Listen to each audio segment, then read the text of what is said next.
Okay, good evening, everyone. Welcome to the regularly scheduled Goffstown Planning Board meeting. As usual, we begin with our introductions, and I'll start with Dave. David Pierce, I'm an alternate member. Jim Raymond. Karen Hughes. Tim Redmond. Gail LeBrec, alternate and recording secretary. Joanne Duffy, Planning and Economic Development Director. Thank you, everyone. And Eric is here. Eric Josephson, Goffstown Engineering Department. Thank you. I'm going to appoint David and Gail as voting members tonight since we don't have a full board.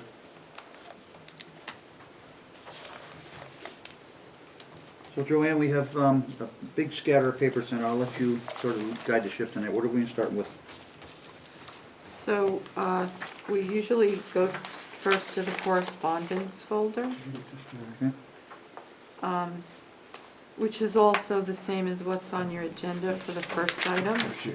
And that would be map 4, lot 44, request to build a single-family home on a lot that is located on a Class 6 road, portion of Kennedy Hill. The applicant is Luke Roy, and the owner is Turning Point LLC. The property is zoned commercial industrial flex. And the board will need to provide a recommendation to the Board of Selectmen, or to the Select Board, sorry, regarding whether they would recommend a building permit be issued. And we didn't do minutes, and this was out of the way first? I think Patty did not include them on this agenda because there was a question about that language, and so we can always discuss that at the end of the meeting. So the applicant So is... Joanne, I want to stop right now. This application to build on a single-family home on a Class 6 road, is this the packet for it right here? There is a packet. This is a very long application that needs a lot of discussion. Why are we doing these ahead of the applicants that are on the agenda tonight? They've waited their turn. This thing shows up, and we're going to put everybody off while we have a long-winded discussion on something that's... This should never come before us under this application, in my opinion, again. This should come in as a regular application in the future. But it's just something that we comment on. Right. It's always under correspondence, which is first. Yeah. However, in this case, it's so involved that we've actually put together a packet for you. So we're going to have a long discussion on this and delay the rest of the meeting. In my opinion, this is wrong, but we're going to do it because it's procedure. We can move the order in which we hear things, you know, if you want. I think that's a good idea. So I'm going to move this to the end of the meeting tonight. Okay. So the next item under correspondence is a recommendation to release 110 million. No. No. I'll take that one. What is this? 110,000. The zeros at the end caught me off guard. Surety that the town has been holding for the commercial solar project located on Shirley Hill Road. They have requested that their monies now be returned. They were stipulated that they meet certain criteria. Staff is in agreement that they have met all of the conditions that were outlined, and it looks to me like they're okay to receive this money back. As I remember, that was because the grass wasn't growing, right, Eric? Correct. Is it all substantially? Yep, they had, we use wood chippings across... Why don't you come up to the table, Eric, please? There are photos in your packet for this. I'll be fine with Eric's report. Okay. Yes, they used stump grindings across the site because they did a lot of the work over the winter time. Yep. So they came up with a procedure to help get the grass growing within the wood chips. So all that seems to be taken off in the detention basins. It's very well taken. And around the solar panels, it has a very well head start on grass establishing. And DES cleared them to remove their sediment, temporary erosion control sill fencing. That has been completed too. Therefore, based on the memo that outlined the funds to be collected, all those check boxes have been completed. So I don't think at this time there's any reason to hold it. Tim, I have a question. Thank you. Board members? Just looking at the pictures, Eric, and they're There are bare spots. Are those material, or you think it's not an issue? Everything's growing in wood chips, so it has a very stable base. There's no signs of erosion or anything like that. So as time goes in, I think and the wood chips break down, the grass will just get thicker. Probably looks better than our lawn, but Yeah, it's not Fenway Park, but it's stabilized. And these pictures were taken like deep into the How old are the fall pictures? area. it's just December 1. That, I think that's may have That's been when they were email. printed Oh. or emailed. No. But Yeah, it was sometime early fall. November. Yeah. Yeah. Okay. Any other questions from other board members for the request? Chair, on the basis of Eric's presentation and the report, I'll move that we authorize the release of the surety. We have a motion to release the surety based on the town report. I'll Anybody have second second it? Karen? Yep.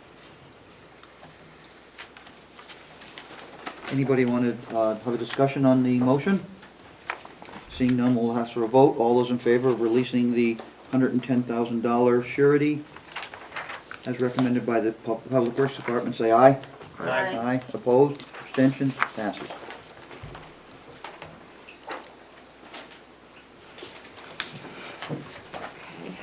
Okay.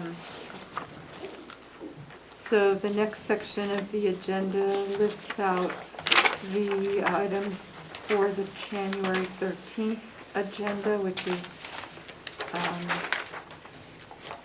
the driveway improvements for Mast and Larch, but they're actually now being bumped out to February. And then map 33. Was that the Larch Street application? Is that the one you're talking about? The one with the driveway, yes, Larch Street. The one is, And then the other item is the map 33, lot 17 and 18, which was the subdivision plan that you approved for New Boston Road, Falcon Heights. They're coming back to ask for an amendment of the conditions of approval, and they'll be back in on the 13th. do we need to know what that amendment is? I can tell you. Jim, is it procedurally all right to ask, or should we wait? Well, you can ask, we just shouldn't We get won't into the discuss it. substance of it, yeah. They're asking for an amendment to not be restricted to only a single-family dwelling unit. They would like to possibly go as a duplex. Thank you. And then under correspondence FYI, we have a letter from Stephen Monier supporting the non-material changes to Factory Street. And we also have a memo from the Conservation Commission regarding work to the swale on the corner of Maple and Mast, or I'm sorry, Elm, which they were concerned with it, but that applicant, as you know, has withdrawn the application. Question, Tim? Jim? To the extent Conservation Commissioner Jim Walker wrote this, is asking for an enforcement action, that's on the select board's Right. jurisdiction, not ours. Right. I didn't know that there's any action that we could take at this time, because there's nothing before us, and no approval that we would revoke. No. I mean, there's nothing before us, so they don't even have an approved plan at this point. So what is the status of the letter then? They just wanted the town bodies to be aware of what they believe is a violation. I mean, I can certainly send it over to Derek. Well, if it doesn't pertain to us, I think it should go someplace else. Any other opinions I from board believe it members? was addressed to the select board as well, yeah, it was. Yeah, it was. I think if they come back before us, then we could bring it up at that time with an application, but right now. Well, it's gonna get lost in the file cabinet in the meantime. Yeah. So Joanne, I think you're gonna, if this is gonna be for discussion when an application does come forward, you're gonna have to pin this to the bulletin board and make sure it gets sent back out, Okay. please. Okay, any board members comment on the letter from Conservation Commission?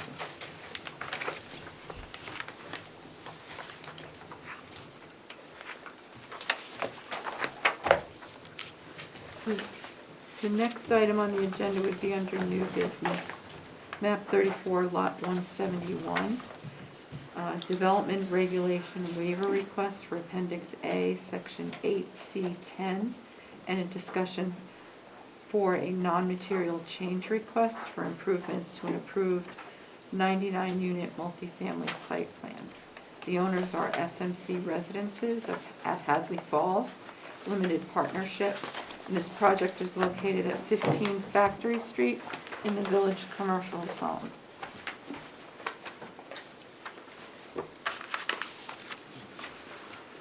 So we have Doug from the Dubé Group, and we have Robert, and I'm sorry, I don't know your name. You can take a seat up front. Board members, any questions for staff at this time?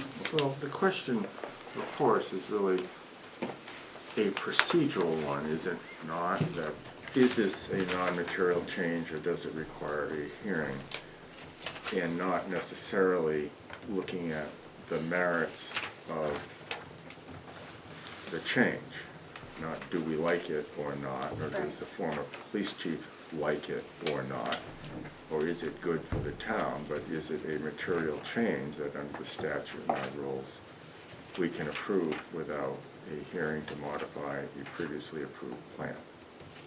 That is all that we're doing tonight, correct? Correct.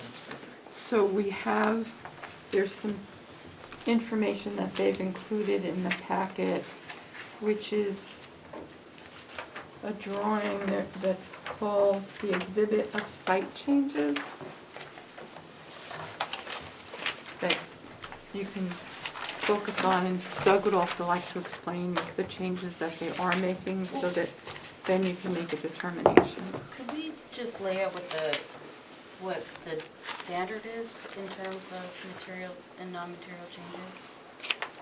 And when I say that, I'm really asking you, Jim. Unless you know, Joanne. I think the question should be addressed to Joanne. Okay. A material change is when they're making vast improvements that the planning board would actually need to give input on. If you consider it to be a non-material change, then that means that those changes won't change the essence of your approval and the site itself. But you're not at that point. You're not just saying, okay, it's fine. You're handing it back Yeah. over to staff Yeah, to so- finish up. So is it really just a subjective test, or is there some sort of objective qualifiers? There may be something in the statute, but I've never seen. Each town kind of handles it differently, so Yeah, I was trying to find it today, Well, but if- usually it's if a site creates more traffic, more people, more activity on the site.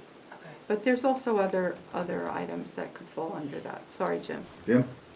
If you look at RSA 676-4, Section 1, of course you all have your books, I hope. It talks about when we can approve and a plan can be approved without coming back before us. I think that is the guide, and the term is minor site plan changes, whether or not imposed by the board, as a compliance of which is administrative and does not involve discretionary judgment, or conditions which are in themselves administrative, which involve no discretionary judgment on the part of the board.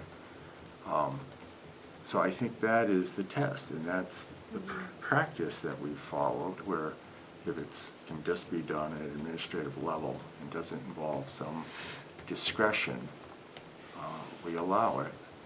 When it involves some judgment calls, particularly something that may come back at us later for similar changes, we've required it to come before us. Now, we've adopted a practical approach because many changes are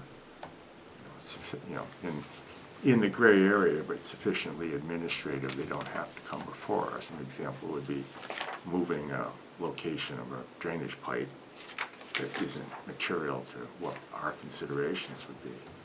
But anything beyond that, I start to wonder. So I think that is that's the standard in the statute, and I think we follow it generally.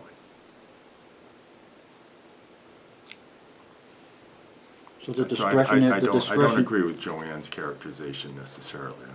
I think that we have to look to the statutory wording to determine. And discretionary decisions are made by the board, not by administrators.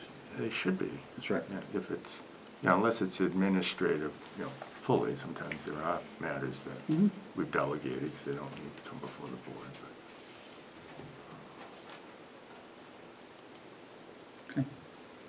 I think the biggest change probably is the underground parking garage that wasn't But, originally. well, I think we have other issues. I think we should see what they are and then make a determination from the applicant's presentation and Sure. then decide. I think we'll allow the applicant to walk through the plan and discussing the changes, starting with number 1 and ending with wherever they end. And then we'll let him make an overview of the whole thing, and then we can discuss them individually and have questions after the applicant has had a chance to make a presentation. Okay with everybody? Okay, please identify yourself for the record, both of you, please. Thank you, Mr. Chair. For the record, my name is Doug McGuire. I'm with the Dubay Group. Satya Cheney with Market Square Architects. You want to spell your last name, please? C-H-E-N-E-Y. I had trouble with the first name. S-O-T-H-E-A. Thank you. So our goals in coming before you tonight were to describe what we're proposing as what we would consider minor changes to the site plan. We wanted to make sure that we were very detailed so that you could have an informed decision with regards to that. Namely, the revisions to the plan revolve around the buildings. And I know that, I'm sure most of you are aware that I was the original presenter on behalf of Roberto Rico, the original applicant. And I think it was always made very clear that at the time, they had not engaged the services of an architect fully. And we were working with conceptual design. We were assisting with that based on footprint and what we felt would be necessary for unit count. When this site was sold to SMC, they moved forward with the intent of building the design as approved. And in getting involved contractually with Market Square Architects, they reviewed the footprint and were working to stay within the confines of the actual footprint that was proposed.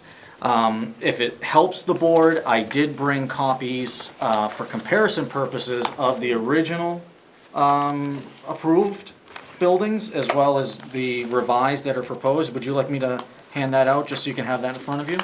I don't think you should pass them out because it wasn't included in our packet and haven't really had time to look at them. Well, I think it would be helpful to have in front of you. Make it as a illustration. That's up to you, Tim. No, go ahead, let's pass them out then. Yeah, I think we can, it's not part of the application, it's just. This is more for visual benefit, just as we're discussing. Thank you. Sure. Thanks, Doug.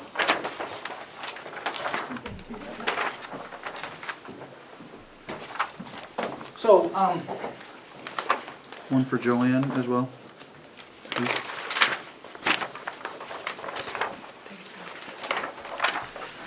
okay, so I wanted to have this in front of us because basically what we're talking about is minor revisions to the overall footprint of the building, minor revisions to the overall height of the building, and the conversion of an at-grade garage to a underground garage. And so I'd like to just walk through these, and I think the visual will assist with this. So you can see that in the original design, we had a 5-story building, effectively. So within the footprint, the first floor was a parking garage, and then there were 4 subsequent floors of residential units above that. in the proposed design, we still maintain 4 floors of residential units, and 1 floor below is the parking garage. So effectively, as we're talking about non-material change here, we have the same building. We have if you want to call it a 5-story building, we're just shifting that one of those stories partially into the ground. And the reason for this is because SMC is very experienced with these type of developments. This is certainly not their first project by any stretch. They do many, many projects, and they have what works well. They know what their tenants like to see. And so it was if they're doing a garage, which they're trying to comply with the original design of which there was a garage under the building or under the living floors, they would prefer to have at-grade access to, call it the first floor of living space. Now, going back to the footprint, it was intended to stay very, very similar as much as possible to the original design, and the placement of these buildings is in the exact same location as the original design.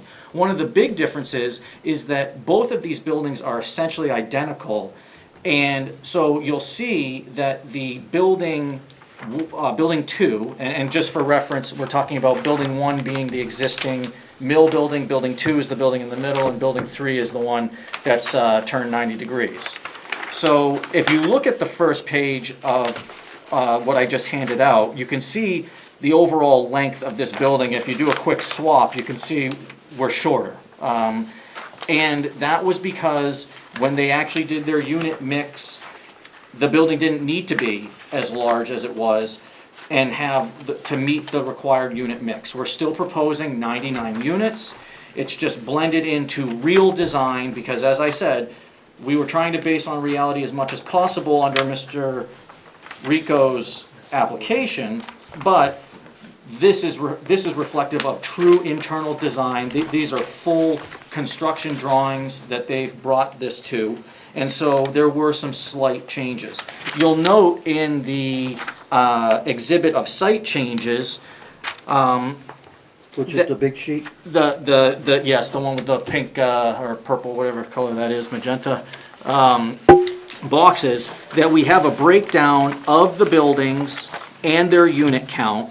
And you can see that building 2 has slightly less units, building 3 has slightly more units, but effectively the overall unit count is the same, and they were essentially working within the same footprints. And you can see that based on the square foot per floor of the units.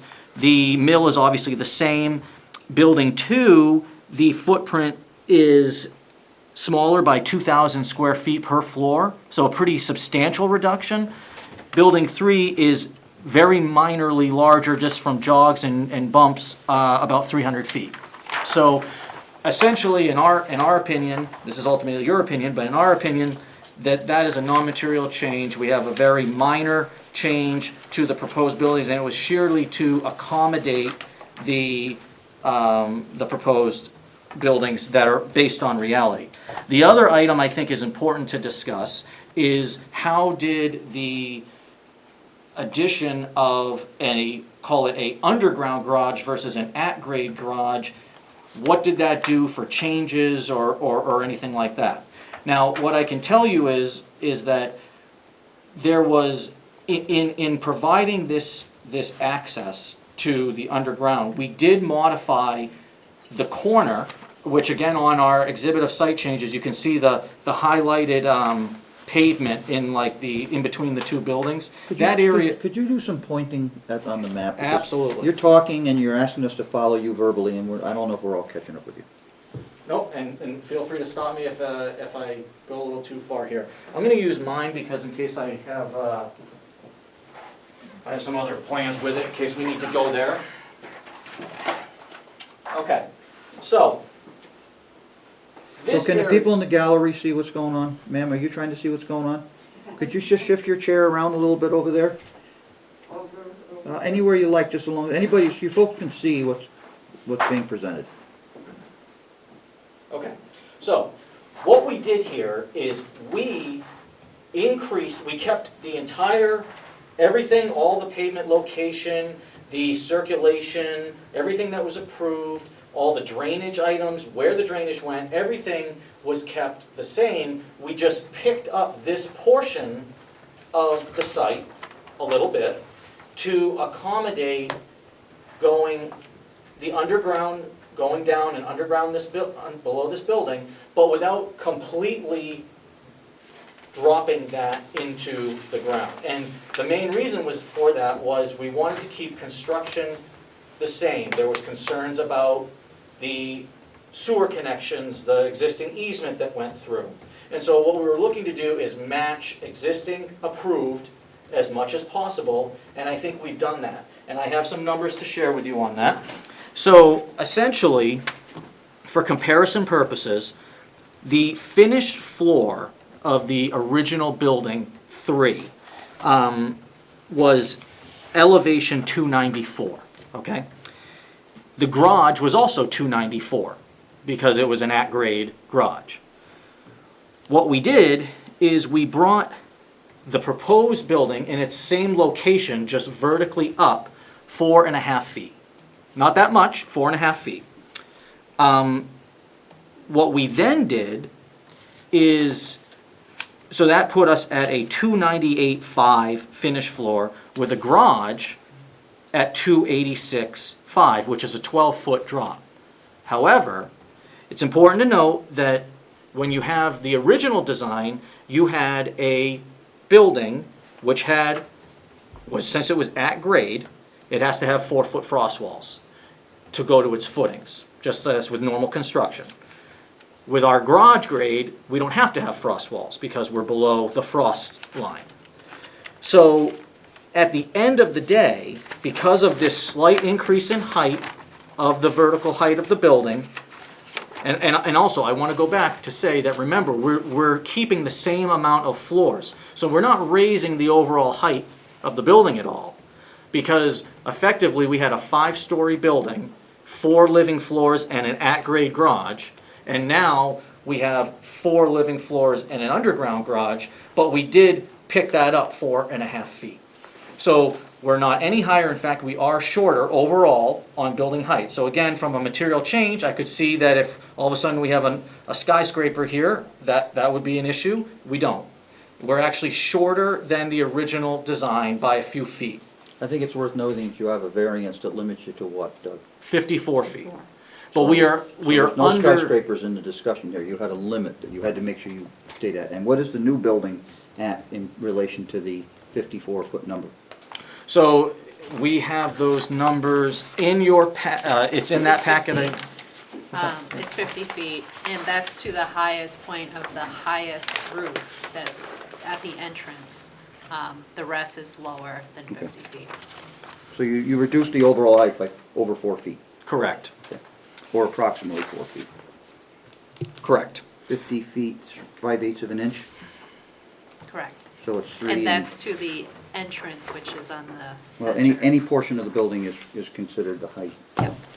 So you actually have, so it's just worth noting that you reduced the overall height of the building. Correct. Okay. Yes.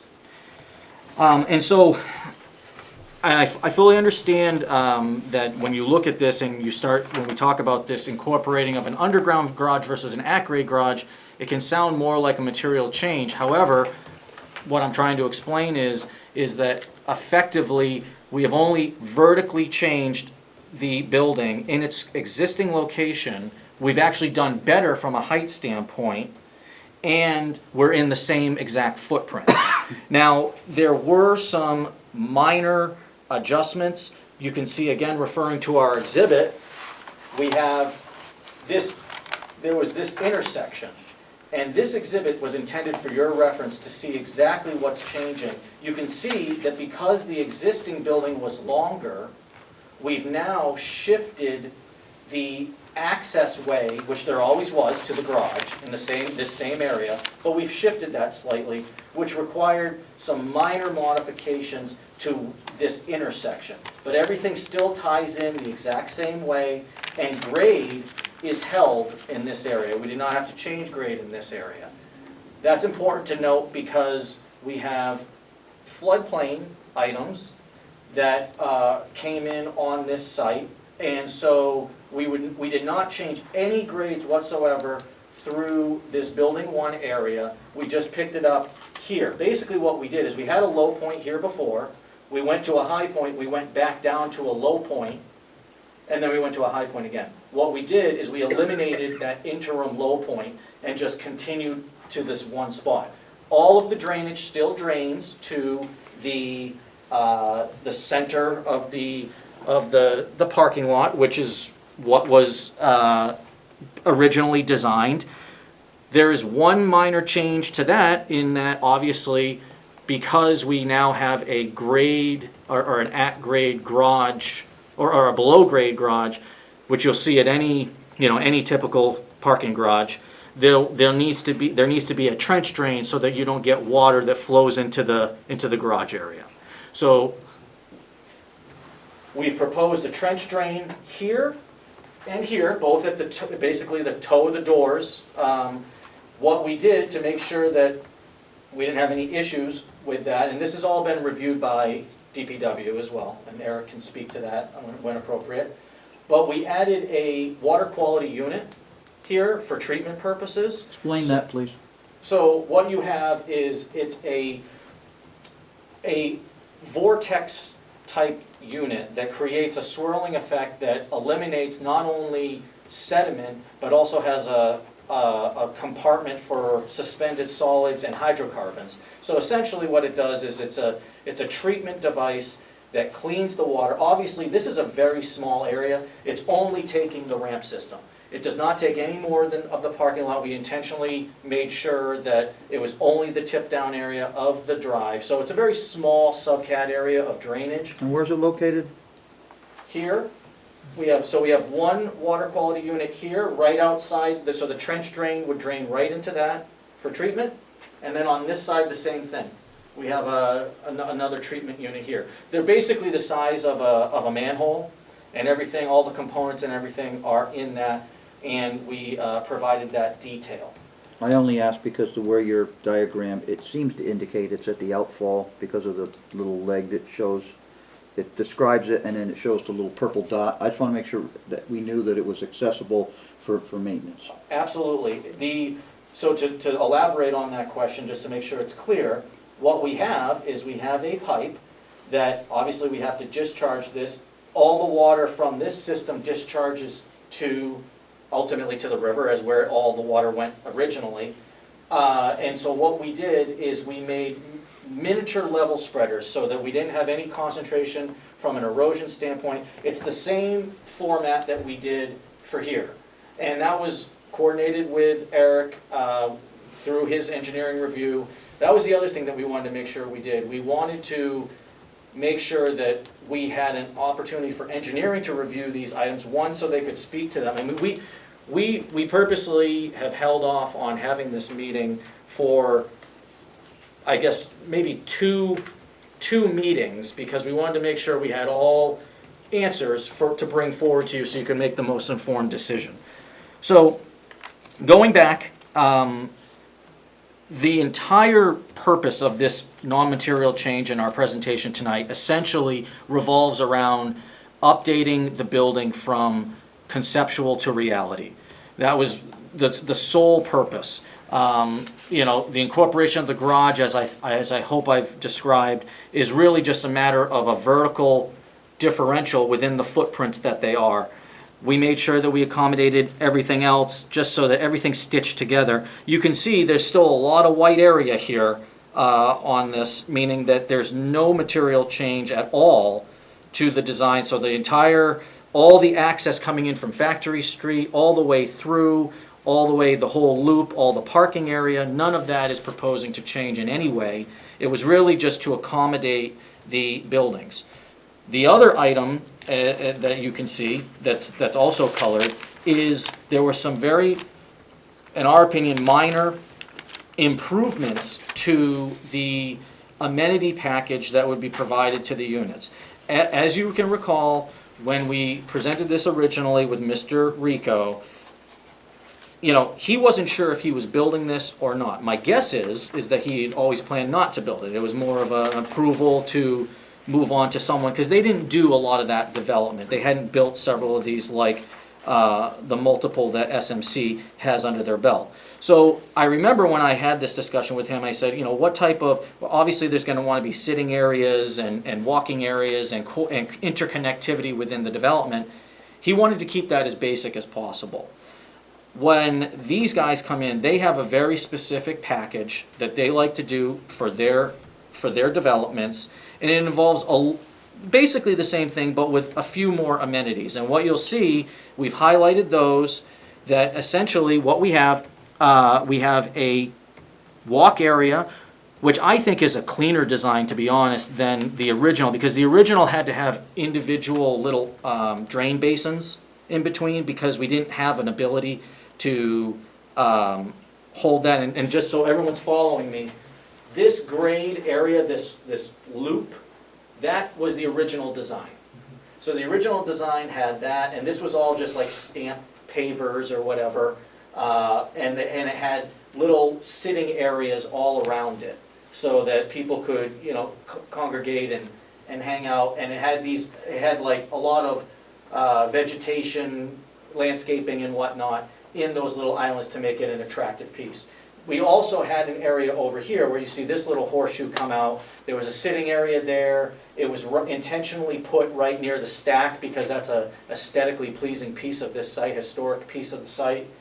And so essentially all we're doing is adding some amenities to those two areas which were already intended to have, you know, amenities. It was just a more limited base. And what they do specifically is they offer some propane grilling stations for the unit, for the tenants. They offer an area of congregating with a small pergola shade structure, and they also have access to a propane fire pit that essentially, it's all, you know, this is all made with stone, it's all prefabbed in. They're set on to be on a timer, so that, you know, the unit tenants can turn that on, congregate, you know, have a nice amenity, and this isn't their first time doing this. They do this at all their projects, and so those were added as part of this, just because when they looked at this, they said, well, a horseshoe of pavement isn't, you know, that's not what we're looking for. We always add a little bit more. And what you can see we tried to do is, and Roberto touched on this, the first floor of the mill was always kind of promised to be amenity, but not specific. Again, he hadn't gone through with an architect that actually laid the space out, where the columns are, what can actually be put there. And so what we're proposing is, and Tia, correct me if I'm missing anything, but essentially you have the leasing office, but you also have congregating area, indoor congregating area with like a little kitchenette, right? We have fitness, multi-purpose room, and like a cafe, a little small kitchen. The clubhouse is attached to the back outdoor amenity area. We have the leasing office. So mainly, we took the entire first floor and made that for amenity/leasing, which you would need for any type of development like this, but also tried to integrate it with the hardscape a little bit more so than was done in the original design. But I think, again, you had a congregating area here, you had a congregating area through here, you had the interconnectivity, and I feel, again, we're holding those same items, just providing essentially enhancement to those. And so, at the end of the day, those are the only items between building and amenity package that we're adding. And, you know, I'll be honest with you, my initial thought was that I could just go to Joanne and say, hey, you know, this is what we're doing. Obviously, I knew it needed to be reviewed by staff. I knew it needed to be reviewed by engineering, because there were some minor grade changes that they would want to sign off on. But my thought was that it could be handled as an administrative change without the board's action at all. That Joanne wasn't necessarily comfortable with that. She wanted to bring it to the board. I'm fine with that. I still am of the position that this would be a non-material change. I know on other communities, I've done changes like this where you actually have a real user that's adding some things. When we're looking at the big picture, the design is exactly the same, with just a slightly improved facade on the building, real facade of what's actually going to be built, and with some amenities. The last item, and then I'll turn it back to the board, is the access, the emergency access drive, which is right here. Just to remind everyone, we obviously had a primary access from Factory Street to this project. We had an emergency gated access that was proposed just because of the size of the development and everything, and also mainly because we had the ability to do so. We had legal frontage in that location, and so we proposed to have a access in that location. Since we've been approved with Roberto's plan, the town has upgraded East Union. Obviously a good thing. They added the water and utility services, and they improved the drainage and geometry of the road. Unfortunately, this might have been an oversight just because it wasn't under construction at the time. They significantly raised the road in that location by about almost 4 feet. That provides a bit of a hardship for our project because we were connecting to the access that was 4 feet lower. Over the time, and this was partially why we continued the meetings before coming before you, we wanted to try to work through how we could make this work without it being a major burden on either the applicant or on the town. And what we've been able to come up with is a revised access that is steeper than would be typically allowed, however, designed specifically with transitional curves to allow for emergency vehicles, some of the largest emergency vehicles that the town has. And I'll be honest, we were making changes to that even up until today because Lieutenant Connor came back, he appreciated what we were trying to do. He asked if we could get a couple more inches, literally we're getting down to inches.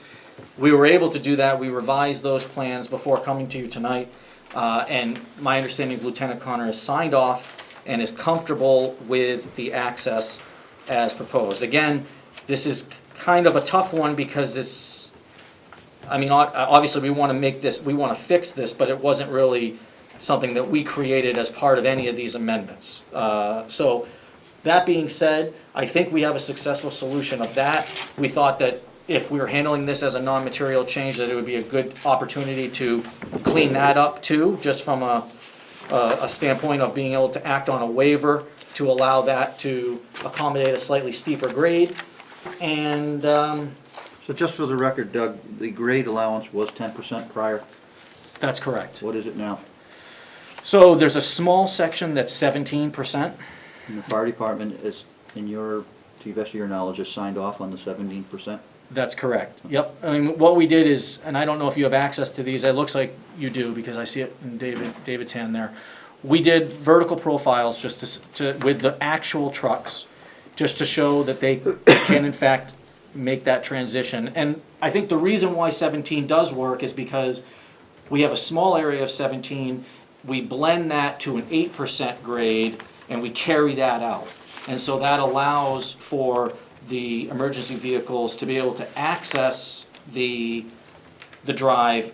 I mean, if we went 17 to 2%, it would not work. And that's what the fire department is worried about, and that's why they don't like things more than 10%.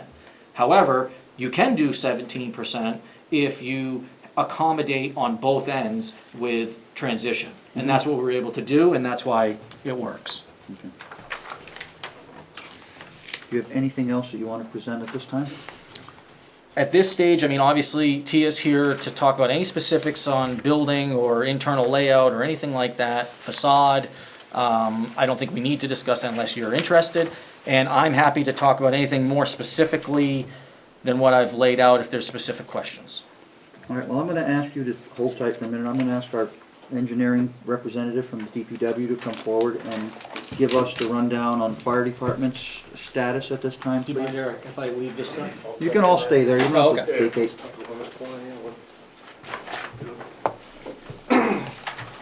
Alright, so as Doug was saying, he's been working very diligently, getting us exactly the information that we were looking for.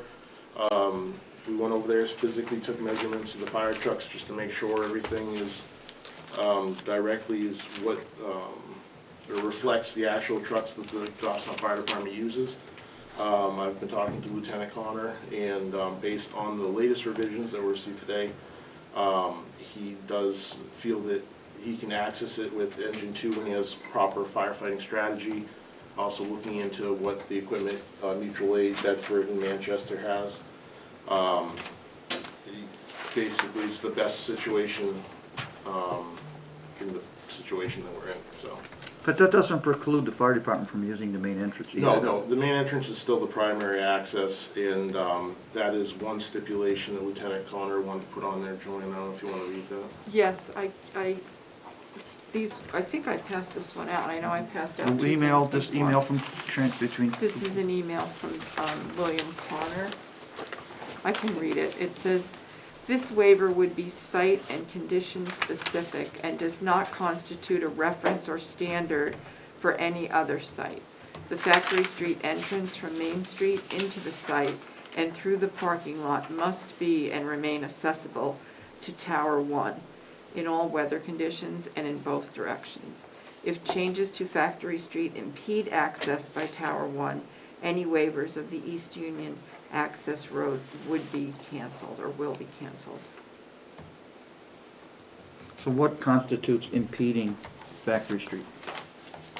I think basically what that's looking at is if, in the future, if anything were to change that Tower 1 couldn't get in there, some sort of gated access, some sort of sidewalk change, anything like narrowing the width or a turning of a parking area, something that would change and limit access, the situation would have to be readdressed. And Mr. Chair, just to add to that, the access did not change whatsoever, as I said, from the entrance on Factory Street all the way through. And I think Lieutenant Connor might have just been confirming that, because he wasn't, privy to every detail of the changes. We were focusing more on the items related to him. And so I think it might have been just a clarification that we're not looking for any other changes that would impede access, and we are not proposing any changes to that entrance. I agree with what Doug said. So Eric, could you speak to the Vortech units that are being installed for water quality for the 2 underground parking garage trench drains? Yep, so when we were going back and forth talking about it, obviously it was, we didn't want direct discharge into Glen Lake. You have a lot of vehicle traffic coming in and out of there, so it's an MS4 area. So we wanted to ensure water quality was maintained. One of the other comments that we have is we're requesting it in the operation manual, in the drainage maintenance agreement. We look into doing some annual stormwater testing just to make sure that stormwater unit is doing what it's supposed to do, and there's certain parameters that I laid out in DPW comments just for checking annual samples of requesting all 3 outfall locations. What is a recommended cleaning schedule on Vortech units? I don't know what the schedule is on that particular one. I think it was biannual. It's biannual. What we did do is we expanded within our originally approved drainage study. We added that best management practice to our operation and maintenance. And ultimately, the maintenance agreement that has to be taken care of with SMC, which would have had to happen either way, because obviously Mr. Rico, I think, who started the signature process, would have to be redone with DPW. They made us aware of that anyway. That's all part of moving forward with pre-construction meeting and all those items. So what are you saying, it's going to be twice a year? yes, it would be. I mean, unless they want something more. Twice. And are you requiring reporting to DPW Yes. on the? Yep, that's pretty standard. We've done that for other sites. Yeah. I have one more item unless board members have some No, questions. you can- The last item is we never discussed these retaining walls that are being proposed as changes. Can you, Yes. do you have anything to add on that? Or Eric, do you have anything that needs to be discussed as well? So we'll let Doug go first and we'll let you follow up, Eric. Okay, well, not to steal Eric's thunder, but No, I know just, probably. you're making the presentation. I know what he's gonna probably say, and we've already discussed and agreed on this. Obviously, because we're dropping down physically 12 feet, even though it's not vertically 12 feet overall like we talked about, we are dropping down 12 feet between those two grades. So we have a retaining wall piece here, a small piece here, and that's just to provide transitional grading so that you don't have any, steep slopes right at the front of the building. It's more of an aesthetic item. These are going to be engineered walls, just a typical retaining wall. They're not huge, anywhere from 2 to I think 9 feet was the max. But Eric was going to require. You're talking length or height? Height. 9 foot was your max, so even though it's a 12-foot drop, we were making up differentials in grade, maxing it out at about 9 feet. But these will be engineered, stamped by a professional engineer, reviewed by DPW. Eric can talk more on detail on that. There's a small retaining wall within the pond, a 2 to 4 foot wall, and that was mainly that slight increase in grade that we did. We didn't want to lose any capacity within the drainage system, so we just placed that in so that we weren't adding another contour into the pond and reducing drainage capacity. But, so those are all just reflective of the nature of the transitioning to the underground parking, and we had no issue with Eric's comments and requests on that. So Eric, you're up. Yep, so DPW is requesting that the applicant pays for third-party engineering review of both the shop drawings and occasional on-site inspections. DPW doesn't really have structural staff that specializes in walls, so we usually get third-party review on that. And I do have a cost estimate from one of our consultant engineers for $6,550 to be placed in an escrow account. And we're requesting that just because of the height and also the wall along the detention pond and the live loading because of the parking up above. It just kind of is a little bit more of a tricky wall design. We just want to make sure it's done correctly. I have a question about the detention pond, Doug. Yes, sir. Because the detention pond is going to be held back by a retaining wall, are you going to do anything different with the detention pond itself to prevent the sides from saturating and effectively damaging the wall? It's a good question. The short answer is it won't be an issue, and that's because, number one, this is designed specifically as an infiltration pond, which it means that we're only going to have temporary impoundment of water. This will infiltrate. It's designed to. We have great material on site, and that was one of the big benefits, I think, of the original design, was that we were going to, the vast majority of that 2-year storm, the common storm we were going to be getting, was going to be 100% infiltrated with no discharge to the river. Where the retaining wall is it's tucked right up to the parking, so it's actually making up the difference of the raised height, not necessarily the capacity of the pond. So specifically, and I can show you on a grading sheet, just so that you understand what I'm saying, is basically what you had is, you had a 4-foot deep pond in that area, and what we did is we tucked that wall up against the parking where the contour of the top of the pond was going to end, and we're going an additional 2 to 4 feet because of the grade changes. So to answer your question, we are not going to be saturating that wall because the water is not going to fill up against that wall. The water maxes out at the top of where the wall starts, and so that'll fluctuate temporarily during storm events. It will not ride up the side of the wall because the wall is placed at the top of the pond, and we're increasing the height And that was the increased grade to accommodate the grade changes in that corner. So that's the purpose of the wall. So we shouldn't have that issue. So the wall is effectively holding back the embankment instead of the slope that you would That's- have had to put in. Yes, Which runs beyond the top of slope. That's a very clear way of expressing. I probably should have just said it that way, but yes, that's exactly correct.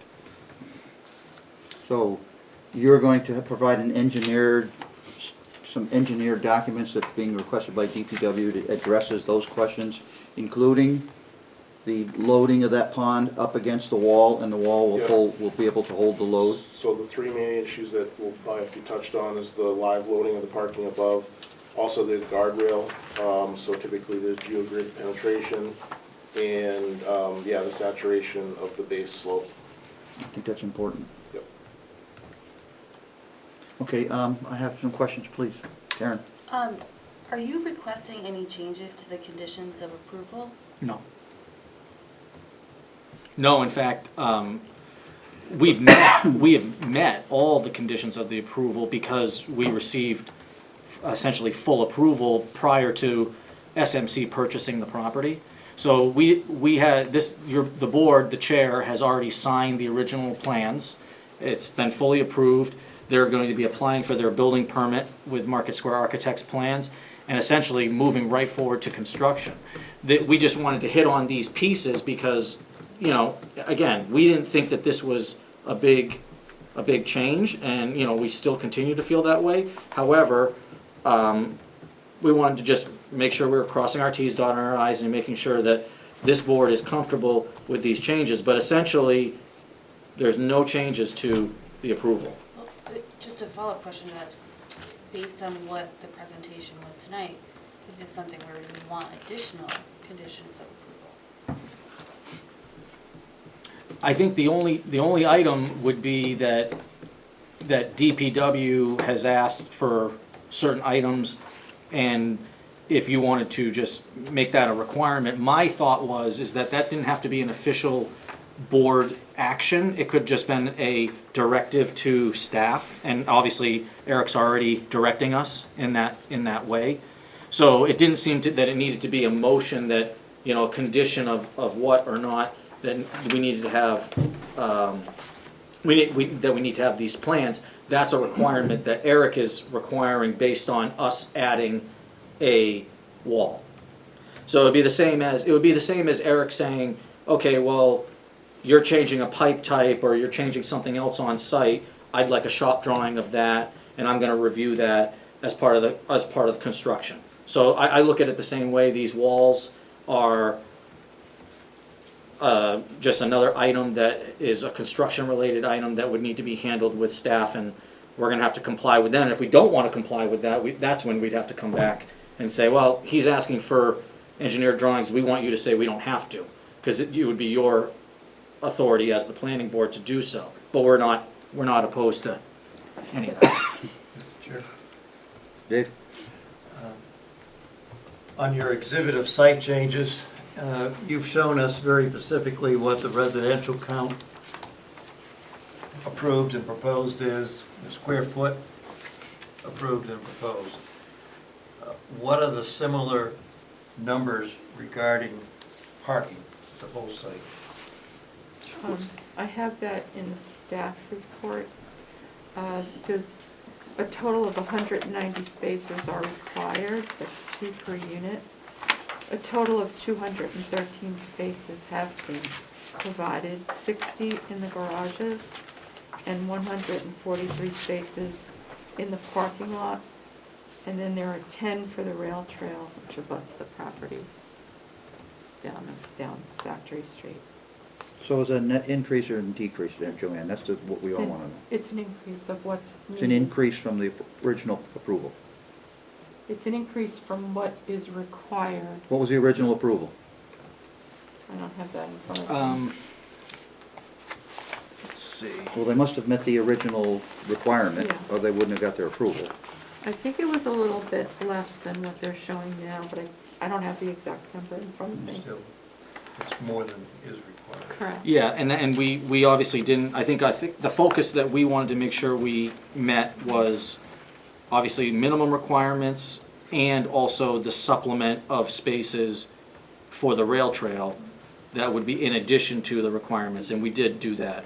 We may be within 1 or 2 of the original, but we exceed the requirement, and that is in addition to the rail trail spaces.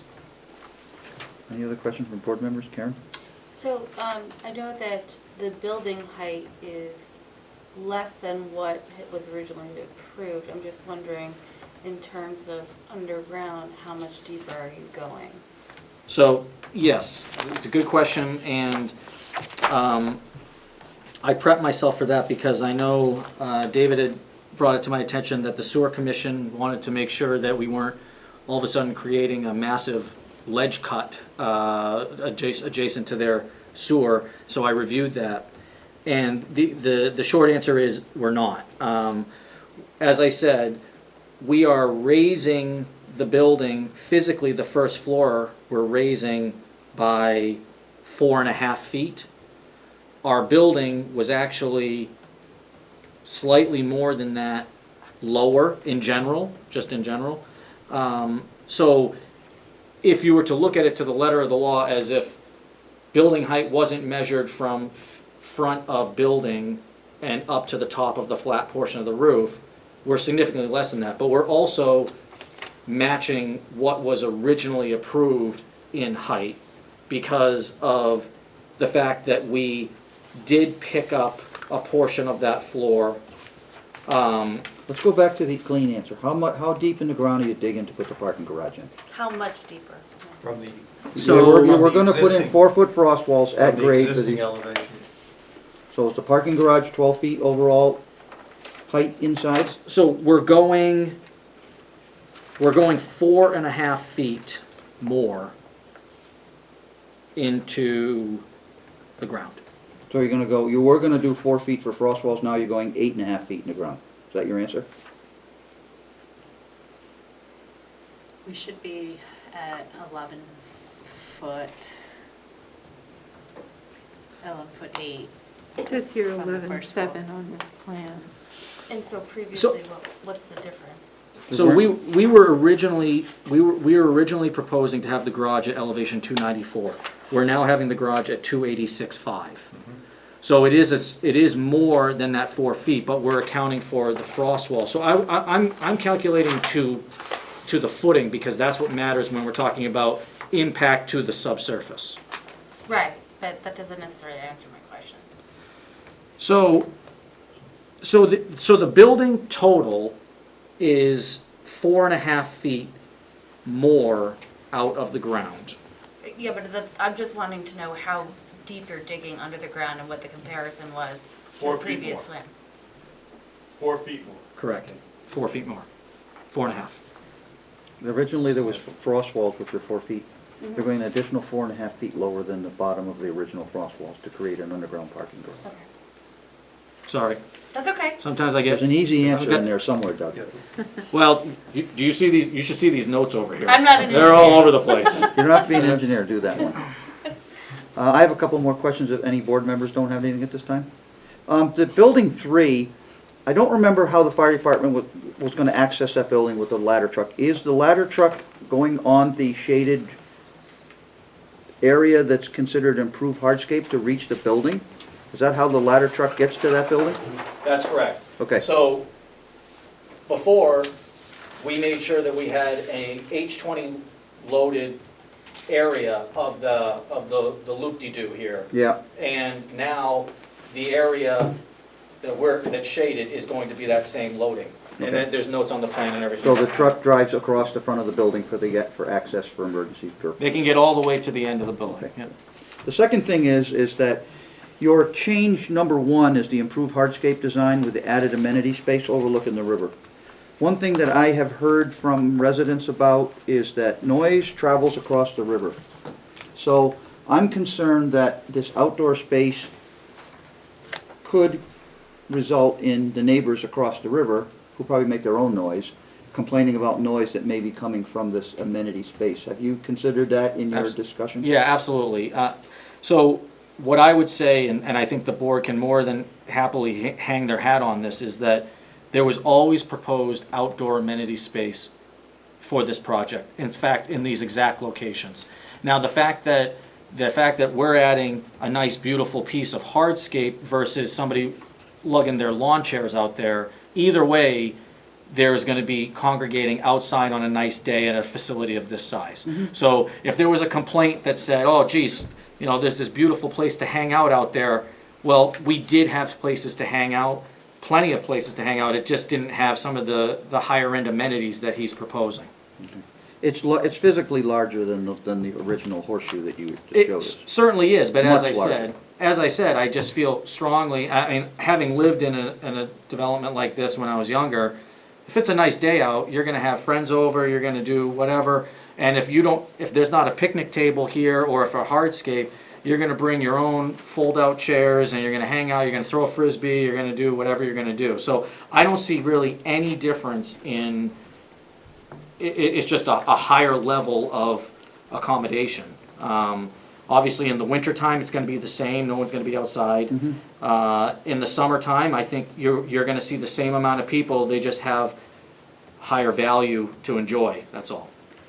I know it may sound restrictive, but do you propose any type of hours that people have to physically just go inside and? We don't, but obviously, you know, people can't be out there being rowdy, just whether they have a nice fire pit or not.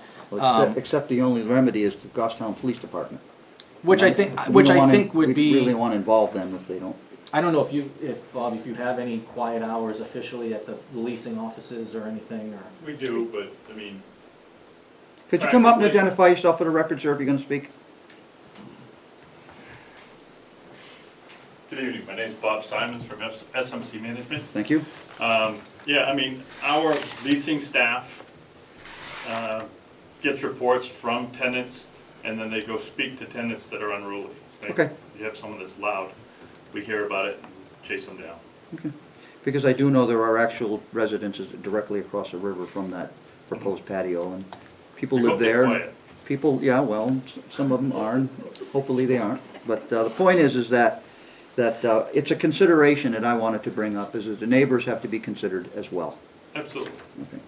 Dave? Tim, if I could, oh, go ahead. Yes, on the subject of the outdoor amenities and noise, I feel that there's sufficient vegetation is going to be left in place Okay.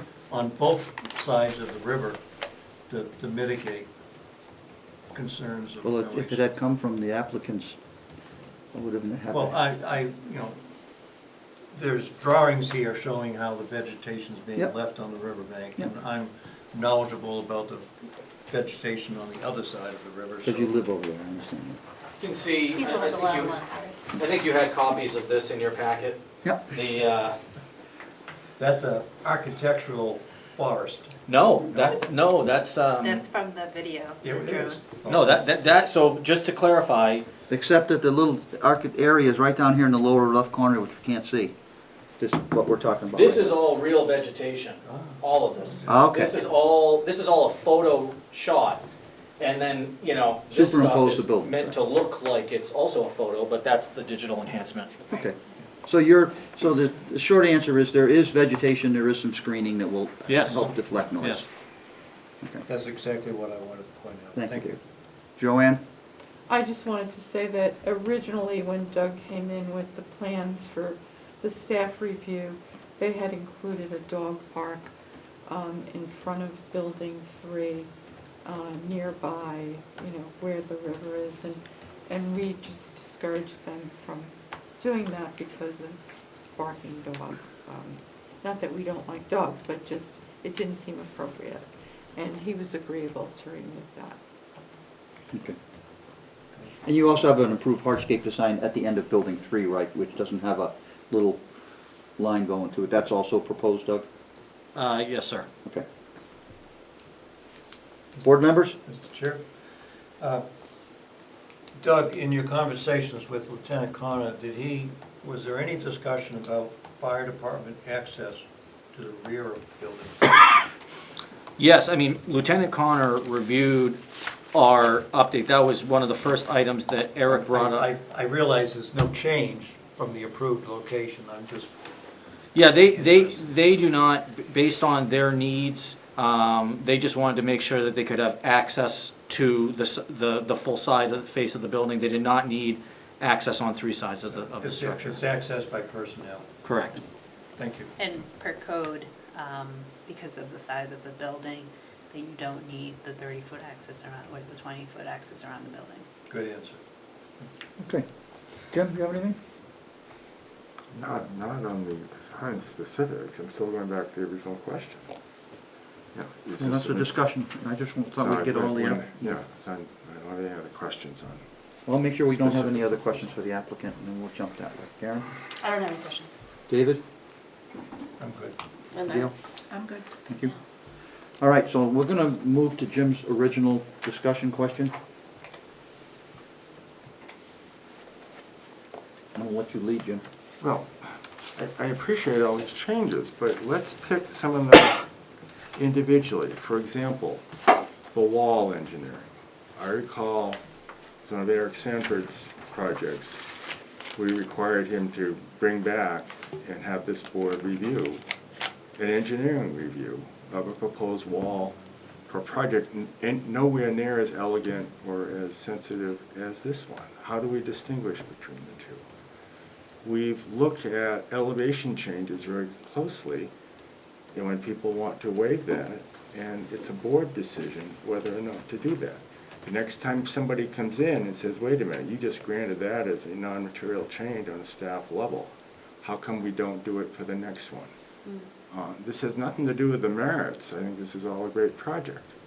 But how, if we're going to approve this, either not requiring this board's decision, how do we distinguish it? In addition, Eric has proposed that they submit a escrow amount. That's usually required by this board.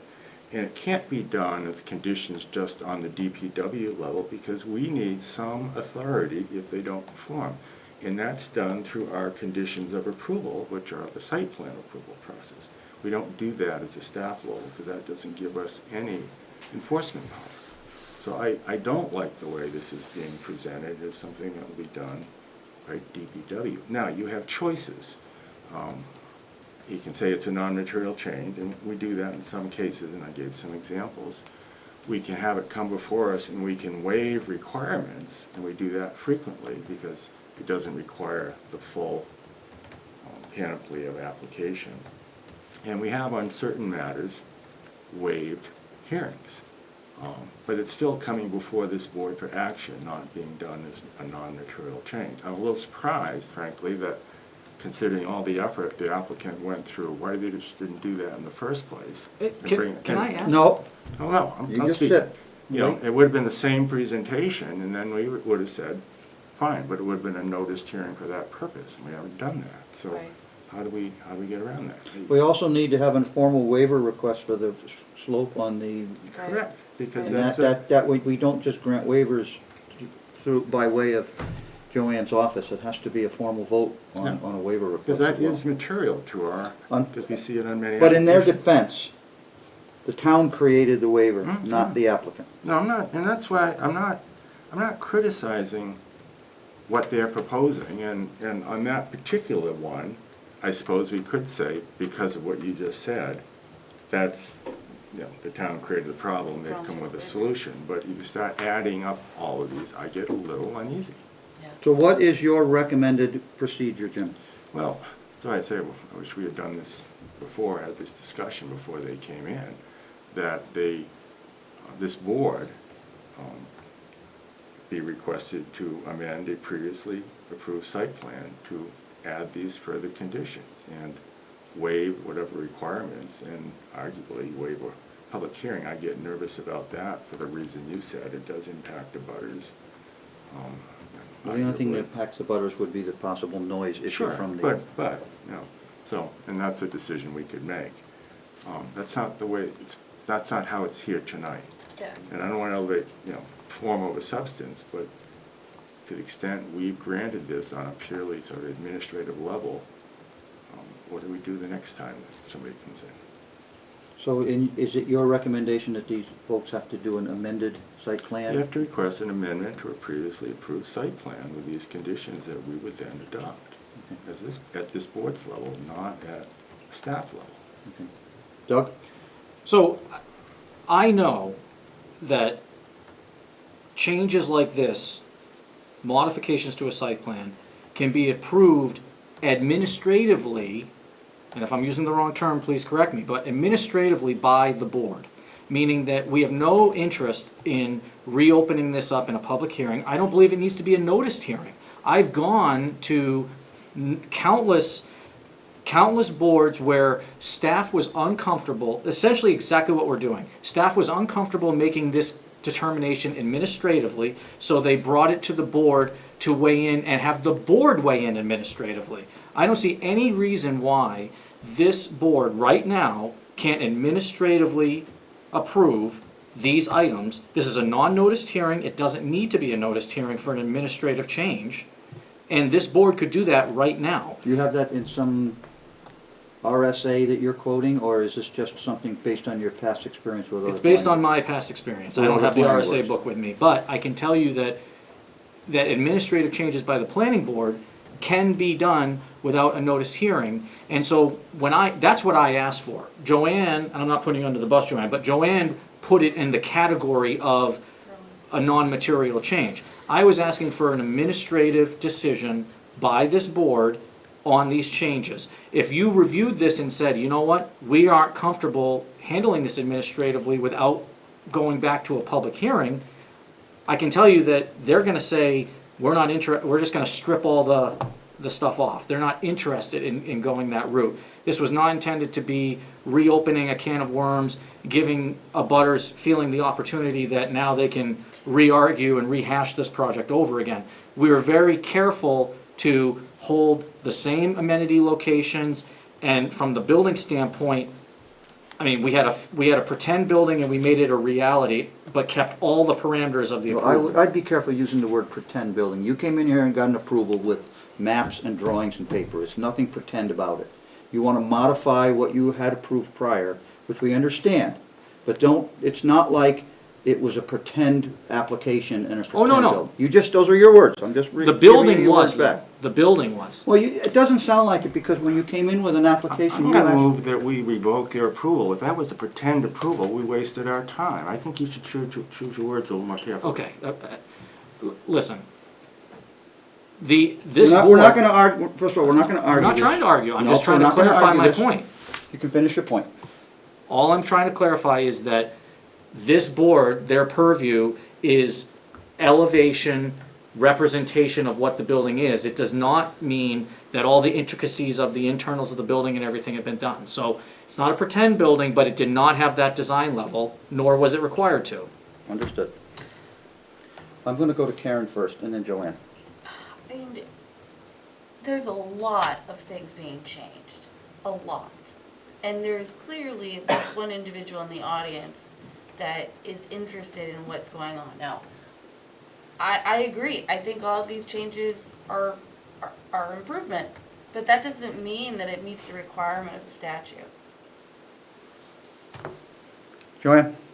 I just want to say that we've been working with Doug and his staff at least since October, maybe September. We had a TRC meeting with all of the staff input. We looked at this very carefully. Eric's been working very, very hard on this concerning the engineering aspects. And we thought if we had everything together and we brought it into this board, that the board would look favorably on these changes because it was an approved plan. They can go out there today and build that project. All we're asking for is to make improvements to that project. Well, I'm sorry.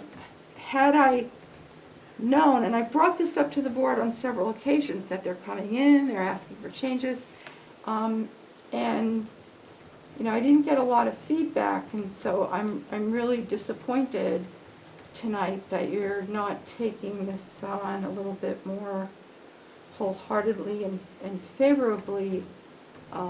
This project has lots of history to it. It's gone over over and over and over for years. And now we have something really nice in front of us. And I would hate to see, as Doug stated, the owner decide not to go forward with this and go back to the original plan, because this one is so much better. That's all I want to say. Dave? I support these as administrative changes for two reasons. We discussed the need for administratively put a waiver on the East Union Street access, and we also a condition of approval for a third-party engineering review of retaining walls. Those two factors are not something that would we would expect public concern on by abutters or other interested parties. Well, if I may, just because we open it to public hearing doesn't, I mean, that just gives people the opportunity to inquire further. It doesn't mean. We don't want that. Naturally, you don't want that. Well, Well, if I could finish talking, that'd be great. Okay. We put a lot of time in on this, a lot of understand. time. These guys are looking to start construction, okay? So you're Now- not gonna let me speak? Well, I'd like to get my point across, because honestly, I'm on the board and I was speaking first, so if you could please let me finish my Please comment. I would finish. appreciate it. please finish. Just because we open up things to public comment doesn't mean that it's gonna impact the public comment is gonna impact the way that we necessarily vote. It just means that the statute, the way it's written, doesn't give you the opportunity to do this administratively, because none of these are minor changes. This has been handled administratively, these exact type of items. So I'm not sure where certain members of the board are having a holdup on this, but we are bringing this to you to see if you feel that we meet the intent of the site plan with these changes. And I would like for you to tell me where we deviate from the approved plan to a point that would require public input and a renoticed public hearing for these changes. We have an exact building that we're changing some facade pieces, and we are holding the exact elevations. Those are items that I could easily see that the public would have concern about if we're increasing height. But the fact that we are adding some outdoor amenity space improvements, that's really not in their purview to weigh in on. It isn't. And we had these areas as outdoor spaces to begin with. It was approved that way. So if they're going to say that that a grill outside is going to somehow create more of a nuisance than someone carrying their own grill and setting it up with lawn chairs, I can't follow that. So what we're trying to do is, they wanted this done 3 months ago. We followed the direction of staff and went this direction. I have a million pieces of paper here. I think I gave a very detailed presentation on why this should be handled administratively. Staff is in full support on planning level and engineering level, and now we're just being held up on semantics of some It's not sort. semantics, it's law. No, it Doug, isn't. I'm telling Doug, you. I think you better tone it down right now, please. You're raising your voice, you're I getting apologize, irritated. but this is frustrating. Just tone it down, please.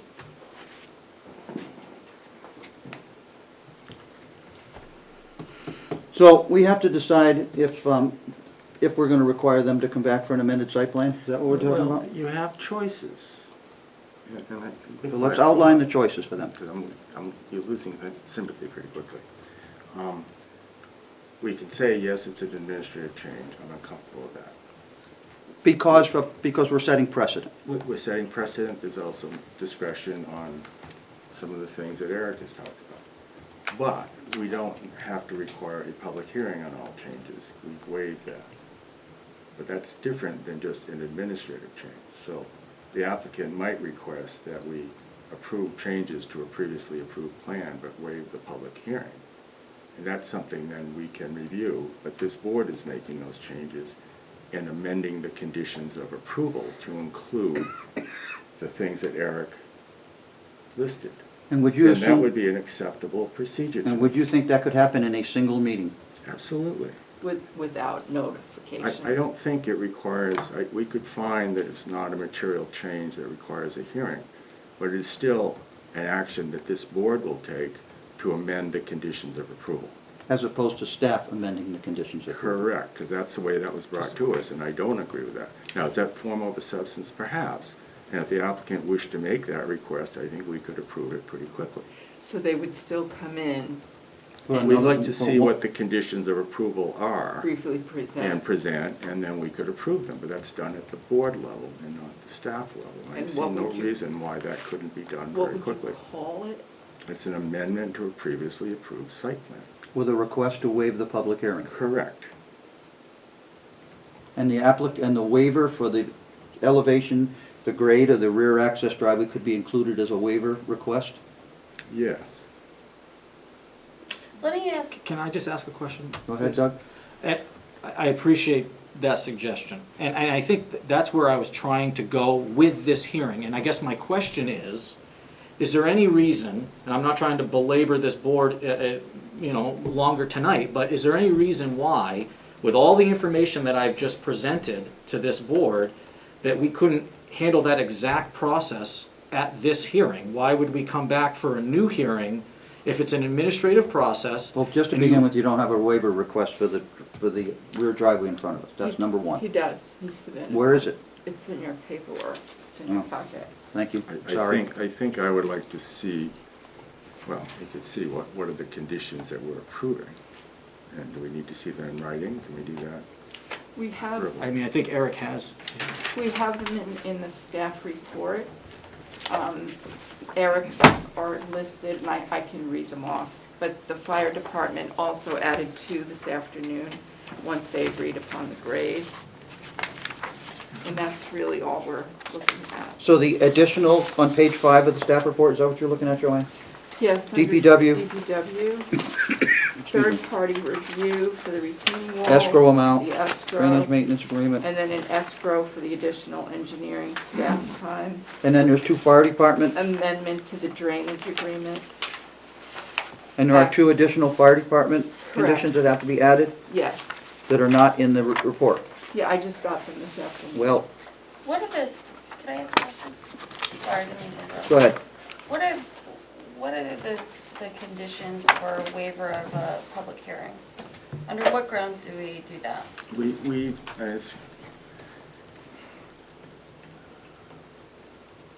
The applicant has cited to experience in other towns. That is not law.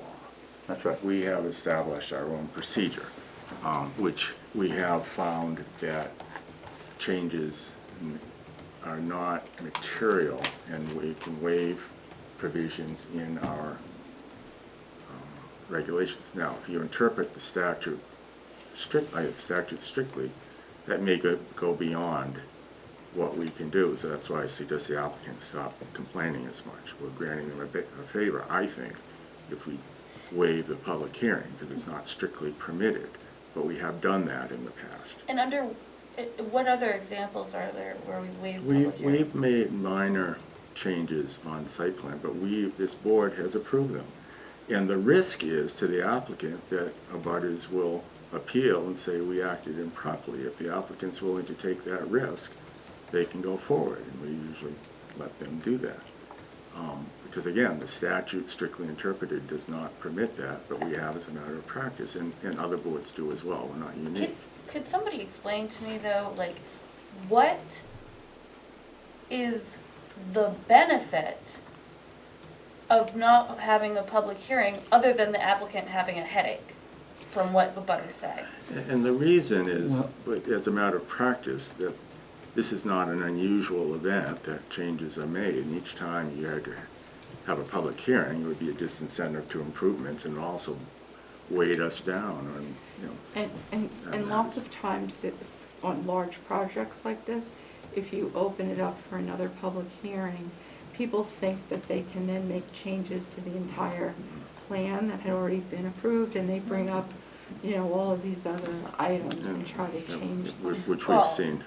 Well, it's, Many times. Karen, I think there's only 2 things, there's only one actual change to the plan that I think a public hearing would bear on, and that would be the outside amenity increased area. and the problem with the possibility of noise. That's the only thing that I actually see that could be a public hearing issue. Public hearing weighing in on whether the buildings are going to be underground parking, whether the engineering on the retention pond wall has to be performed. These things are not the kind of things the public hearing usually weighs in. Public hearings usually weigh in on how is this project going to affect me and my home and negatively. So, So can you limit the public hearing to those issues? well, they already have an approval for those issues. They already have an approval for those spaces. And increasing them slightly, or whatever we want to call it in terms here, they provided us with a remedy for the possibility of problems, that they would address it internally, and then we could always call them back in and require that they put up a screen or something. I mean, we can call them back in anytime we want if any problem comes up as a result of an approval. Right, well, it's just that this particular applicant hasn't garnered any favor with me tonight. So Okay. I don't know why Well, we're let's doing not- the, let's not- Let's not make this personal, please. So- If we can produce a list of conditions that we can act on with some assurance, and I would put some, as Tim just suggested, some additional condition that if in the event we determine that Noise is an issue. any of these are creating a nuisance, that we have the right to call them back for further review, we can act on that. as a conditional approval. It's So at this point, Doug, I think it seems to me that there's at least 3 opinions on this board, that, including mine, that another meeting would be in the best interest of everybody to come back with these conditions of approval that we need to change this for, the waivers that need to be acted on. It can be a very short, sweet meeting. You request that the public hearing be waived, and we can grant that waiver at the meeting, and it'll make it shorter than tonight's meeting was. We've already discussed all the topics. We've got our answers. It's a formality for the board to act within the parameters of the law as we see them, not how Manchester works or how Bedford works or any other town works. But at least you folks can get your approvals that you're seeking, but by our remedy, by our methodology. If that's the pleasure of the board, I'm not sure I thought that you were saying, I thought I just heard that we could evaluate the conditions as shown and could potentially act on it tonight. Did I misunderstand? Yes, you did. We're not going to act on anything tonight. Okay. That's my stake, that seems to be Jim's position, and apparently it's another board, Karen's. Yes. David is apparently in favor of non-material changes, and our secretary, who's a voting member tonight, has not spoken yet, so I'm just sitting here looking, listening. I don't see any steam coming out of here. So I think it's in the best interest of your client and the board to do it by the numbers and have one more very brief meeting with all the information that's been requested. Joanne's got the list, and I'm going to move that, although this was presented as more in the nature of a conceptual discussion, that we allow the applicant to request that it be included in the record so that the information presented tonight doesn't have to be resubmitted for our purposes. so there's a motion by Jim to allow all this evening's testimony be entered into the record. Do I have a second? Yes. Seconded by Dave. Any discussion on the motion? All those in favor say aye. Aye. Opposed? Abstentions? Motion passes. So all your testimony's been entered into the record. Thank you. You don't have to go through it again. So the Unless next, you want me to. If you want to speak, come on up to the table, please, sir. The next meeting date is January 13th. Sir? I did have a question. Just a point of clarification. Did I understand that if the outside amenity space did not change from the site plan, would that bring the other changes that were proposed to the level that you felt would be administratively? No, No. that's sort of the I list think that's the of our overall issue. package. You've got the engineering issues with the walls, you've got escrow accounts that have to be established. There's different things that we normally would act on as a board and create a record. Jim? No, I think the amenities is the least of our issues. It's because of actions we've taken in prior applicants on the other issues that we've required them to come back in. How do we distinguish from you and in the future? But the amenities package, don't eliminate that. That's not our concern. We're just warning you that if the abutters do raise an issue over anything, that might be it. But we're not disapproving your amendments package, because I think, of all things, I agree with Doug, that's an improvement, that's probably not material. Okay, and a quick follow-up. I know that Doug and Tia have been very sensitive to a timeline for submission of information to get into packets so that everything you need, you had. And I thought I just heard that the next board meeting is the 13th of January. You have plenty of time to make that submission date. It's usually 2 weeks, right, Joanne? It's usually 20 days. So today is the 16th. So 16. Can we request that we're on the agenda? Can we request now that we're on the agenda for that meeting? You can make that request, but you have to make your submissions in time. That's the only. Can you get them in before? Well, all the submissions are what you have, I think. Yeah, it's just, Well, it's just the conditions, isn't it? The conditions. Yeah. I don't see any problem with getting your stuff in on time for the January meeting. So if you have any new information, we would need it by the 23rd. Otherwise, can everyone save this packet so we don't have to redo it? Nope. Yeah, Do I need a written waiver for? You need to make some sort of a formal request to waiver for the public hearing. That should be in writing. Okay. So that'll be the And only. you've already made the waiver request for the slope? Yes, I have. Okay, I didn't see that. I apologize for saying I didn't see it. So, and then the last thing is, any of Eric's requests have to be in writing and submitted, which you've already done. correct. Okay, and we need the 2 fire department I conditions. will add the fire department on. These are the not, staff fire report. department's memo is not a condition in my book. This is just a memo. We needed to have it in the staff report. In all fairness, these guys and Bill have been working on this constantly, trying to work out that grade, and they just settled on it this afternoon. And I can sympathize with that because the DPW created the problem, not them. And not Eric. Not Eric. I'm not putting that on Eric's shoulders. Thank you. I'm gonna move then that we. Move to a date certain? Yeah, to the, whatever that date was. January The 13th. date is January 13th. So your motion is to move it to, To continue this to allow the applicant to come, applicant having requested that we entertain the amendment to the previously approved plan, we continue this to January 13th. I'll second. I'm putting some words with the applicant's mouth, but I suggest he say yes. any discussion on the motion? All those in favor say aye. Aye. Opposed? Abstentions? Motion passes. Thank you for your patience. We'll see you on the 13th, and it'll be a relatively short meeting if everything goes as we discussed tonight. Thank you. Thank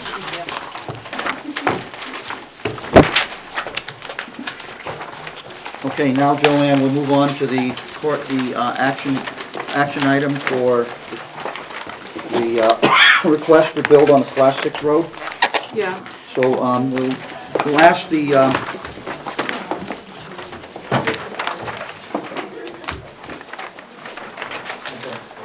don't forget your board there that's on the easel. That's yours. Oh, that's ours, okay. Thank you. Thank you. Good evening. Thank you. thank you. So are you folks here for this application? Could you come up to the table, please? I'm going to recuse myself from this because they came to the zoning board. Okay, well, you still can do your thing. Huh? You can do your thing. Yep. I'll make a note of that in the, Gail stepping down as a just have a alternate seat, please, member, folks, thank you. but not We'll as we'll get recording with you secretary. in a minute, just Right. relax. So Maybe stepping Gail is down. going to recuse herself from this hearing because she serves on the zoning board of adjustment as chair, correct? Yes. And she is not going to vote on this matter. So Joanne, could you run this application, this request? It's not an application, it's a request. So what we're looking for is board recommendation to the select board. So if you, in your packet, there should be a map showing the location of this property on the, it's not really on the, let me just see what's in there. There's, What road is it on? it's on Kennedy Hill Road, Kennedy Hill? the Mast Road, and, This is it, right, John? yes, that's it. Oh, I know the one, yep. So the road, there's lots of issues with this, and that's why we wanted to bring it to the board's attention. Kennedy Hill Road starts at Mast Road, north of Henry Bridge. And it's actually a section of a driveway for 2 other parcels that currently have houses on them. As you drive into Kennedy Hill, the houses that are, so the new greenhouse center and the house next to it, north of the greenhouse, this Kennedy Hill runs behind their properties. And it starts off fairly flat, but as you go further in, the elevation goes up. You can see it from the photos that Eric took. He goes, you could follow his path. What are we on? We on maps or on photos? Let's look at the photos so you can get an understanding of where they are. Where are we starting with, the first So photo? the first photo, that's the connection to Mass Road. Now, there are 2 driveways there, as Yeah. you're standing in the front there. And as you travel in, if you turn to the left, this is what you'll see. And then as you look to the other side, you see the mailboxes for those houses. So as And you there's already 2 houses on that one driveway. correct. Joanne, Shared show us driveway. which picture you're looking at when you're referring to pictures. Okay, I'll hold them up. Yes. Do you want me to? I just want to see which, Well, the first 3 So- are the intersection with Mass Road. This One is that shows the Mass mailbox, Hmm. one shows looking the other direction where the town car is parked, and the third one is the other mailbox. Right. the and same then mailbox, Here's actually. the driveway coming in, and then you're going to bend around, and you'll be behind the properties. This is very clear. yeah, no. So as you're going in, it's fairly flat through there. And then you continue to head on in.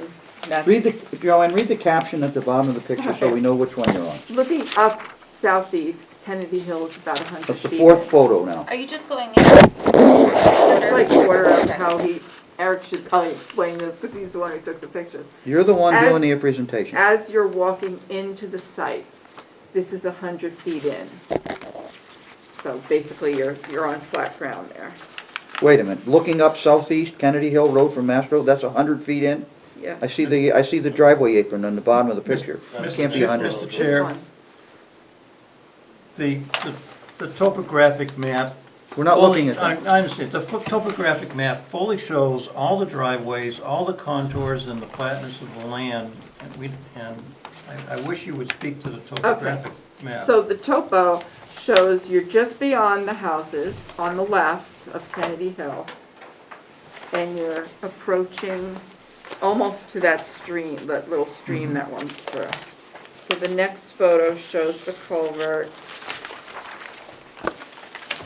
This is the first drainage crossing, so you're crossing over that stream, and this is about 250 feet in. There's an 18-inch pipe that's, needs some help. So is everybody on the same one now? Yes. Okay.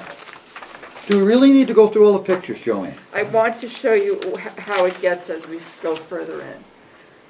So now you're at 260 feet. It's starting to get a little bit steeper. As you look on the topo map, you can see the grade starts to increase. A possible sinkhole?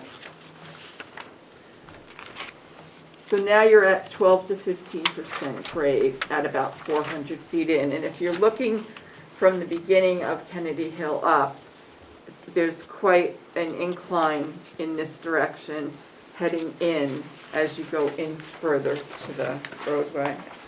And I assume those are the topo map that we're seeing. Yeah. And then here it's even further. There's an incline, and then you start to see the rocks under the leaves popping through. And this is what it looks like up close. You've got lots of boulders in there.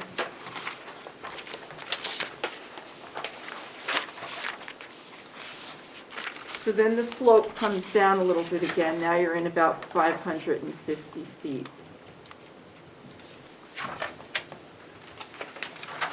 And now you're at another crossing of some pipe. There's a crossing of some water, and there's a failed pipe, 75% full blockage. so there's some potential flooding going on there.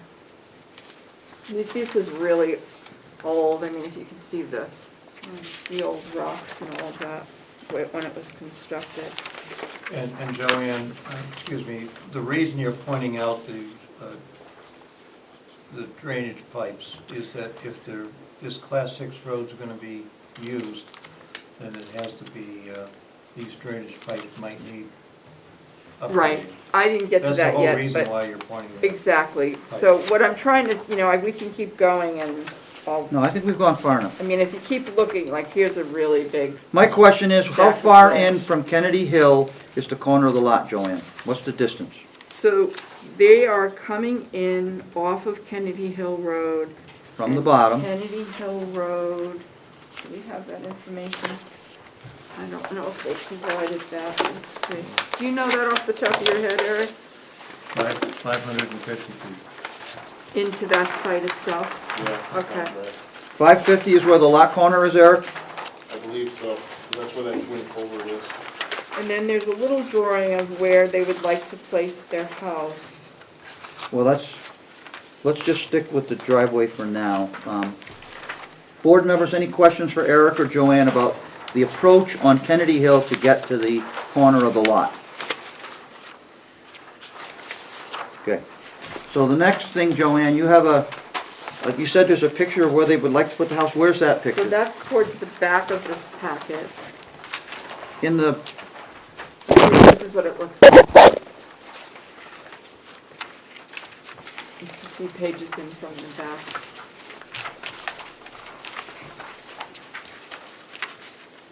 I see it, 50 by 100. 50 by 100 is the house itself. The driveway comes in, and the driveway is noted to be, From the top, it shows the distance from the top, not from the bottom.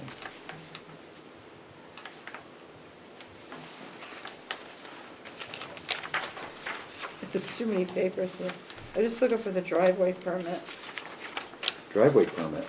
They applied for a driveway Just in permit. front. For the Department of Transportation, not the town. There's a driveway permit application sketch, right? That's 2 pages in from the back, and 3 pages is the driveway permit in that little packet.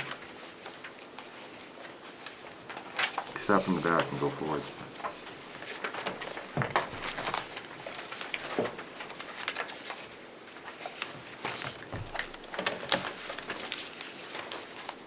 It says it on here, I read it.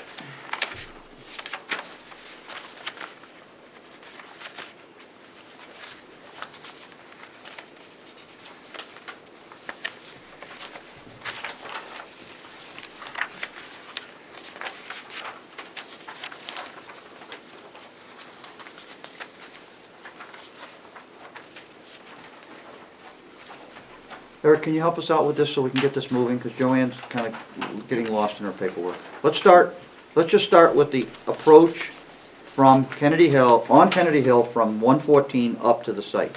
Okay. So, Oh, what, here it is. what does the town generally ask an applicant to do in this case? So Or the Board of Selectmen? At this case, I did provide some recommendations. I sat down with Lieutenant Connor, and basically establishing a minimal standard of safe NFPA standards, so fire access to the site. Wait a minute, back up. Any Class 6 road that a building permit is issued on, the residents have to sign a waiver unless they bring the road up to town standards. I did speak with the fire department about that because I had the same question. And it was explained to me that if someone goes and builds a house of some sort further back and then they are on a Class 6 road, even though they've signed the waiver is just saying the town is not responsible if there's a fire, Yeah, Yes. for the road, for the trash and snow Yeah. removal. However, the fire department said that they are still, not to the point where the person can sue them, but as an obligation of a fire department, they are still required to go out there and try and fight the fire. So that liability waiver, according to the fire department, does not apply in the case of the fire department needing to actually try and get there. They will make a best attempt, but they may not be able to use all their equipment as they would desire. Correct. So if any of you had a chance to go out there and take a look at this site, there is no way that a fire truck can go over that first hill, never mind all of those I agree. boulders and I everything walked it. else. Well, unless improvements are made. The Jim? length of the driveway, once you get to their property, the length of the driveway is 330 feet in. Because Who's, it kind of loops the around. resident, the applicant's driveway? Yeah. Yes, off of Kennedy Hill. Jim? If you have your books, which I guess you don't, it's, say, 674. No, I don't have my 740. book, Jim. But it's erection of buildings on class 6 or private roads. Let me just summarize it real quickly. It's a building on a class 6 road for somebody asking for a building permit. Local governing body, which is the board of selectmen, after review and comment by the planning board, has voted to authorize the issuance of building permits for erections of buildings on that class 6 highway. And then paragraph 2 is the municipality neither assumes responsibility for maintenance nor liability. 3, that the applicant produce evidence that notice of the limits of municipal responsibility has been recorded. So we have a class 6 road agreement the town uses, that all towns use. So we're providing comment to the select board on our recommendation on whether this should be approved. It's not an application that we approve. No. It's our comment. Comment. And when we've done this in the past, we've looked at our kind of planning goals on what we want to see for roads and development. A few pages in, I think it's the third page, I did provide an outline to the applicant as to what would be required.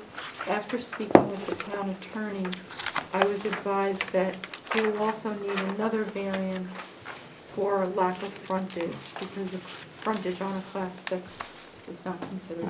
This is not, what I just said is not zoning, it's on top of Right. zoning, so it doesn't, and the, yeah, anyway, so.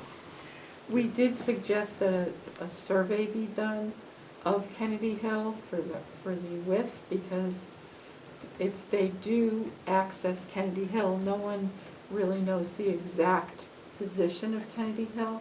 And there are spots where, well, the whole road, the fire department is recommending be brought up to a 16-foot roadway in order to safely access for the fire. And no more than 10% grades. And the problem is, there's spaces where it gets quite narrow, and there may not be enough room for 16 feet all tall. Before you go, I'll have you identify yourselves for the record, please. Luke Roy, applicant. I have actually located the pins for Kennedy Hill Road, and there is plenty of room. In that for them. one section that I told you where the pins were? In the backyard of the landowner. I think we're way too deep on the discussion here right now about the road and everything. It's not our purview to discuss the road. We're asked to make a recommendation based on our planning goals, as Jim stated, as to whether we think this is a good idea to recommend or not recommend or make no comment at all to the Board of Selectmen in regards to this application. David? Yeah, I concur with you. The select board will lay out in great detail the extent of the construction that they will allow on a class 6 road. And it's a one-time permission usually, and it's not something that they could continue to do year after year. If the select board will issue directions on how the road can be improved, and then 2 years later, if further maintenance has to be done to the surface, it's another permission to the select board. The fact is that anytime you work on a Class 6 road in any municipality, you work under the supervision of the Public Works Department. That's in the Hard Road to Travel book. You'll find that, Eric, in Hard Road to Travel. So you cannot work on or make improvements to a Class 6 road, 1, without the selectmen's permission, and 2, without the supervision of the Public Works Department. Okay. Sharon? Joanne, what did you say the property was zoned for? It's the commercial industrial flex zone. Okay, so And they did receive a variance to build a residential. Gotcha. So in terms of our planning goals, we need to decide if this is a recommendation we want to make, or we want to not make a recommendation, or make no comment at all, which we have done in the past. Are you asking for? I'm asking for some opinions from board members on the goals of our planning goals, and whether we think this is a good place for a house or not. Jim? I don't think it is. I appreciate that the applicant would like to build a house, but the municipal concerns with construction on Class 6 roads that aren't maintained, notwithstanding their liability waiver, are large. And, you know, the fire department access is one, emergency access. You can say you won't sue the town, but that doesn't mean they still won't try to do it. And, you know, we have certain zoning planning in order to guide development, and once you start allowing this type of development on a Class 6 road, you've kind of thrown those out the window. You're not following the master plan and our rules, so it's not in accordance with what we view as good planning. And frankly, there is a reason why certain roads are left as Class 6 roads, exactly this. There's no entitlement to build on them. And, you know, these old roads create problems. Well, that's the whole purpose of the Class 6 road statute. It used to be called closed subject to gates and bars, so the town doesn't have to allow building or take on those obligations. And I see nothing inviting about Kennedy Hill Road that would make us revisit that policy. Folks, understand this is just a recommendation. This is not a yes, you can build, or no, you can't build. That lies with the Board of Selectmen, not us. So, Is this where is the lot in front of it where Villa Augustina is? No, I'm just trying to. This is across from East Point Rentals. Okay. Joanne, let's look at the slopes on that lot. Don't we have steep slope regulations that we don't permit building on certain lots of steep slopes? 25% on. No, do we know whether these contours indicate that these are steep slopes, or do we know what these contours tell us? Dave, you're a map guy. Do they look like steep slopes? And that's one of our regulations from a planning perspective. Each line is 2 feet. So you're saying it's not, the steep slopes are more to the rear of the lot where the lines are very close together? By the 320 contour that's on the property line? Yeah, this is the, Well, that's the reason the applicant is proposing a driveway off of Kennedy Hill very soon after reaching his first corner. Okay. So the improvements to the Class 6 road doesn't have to go any further than his driveway.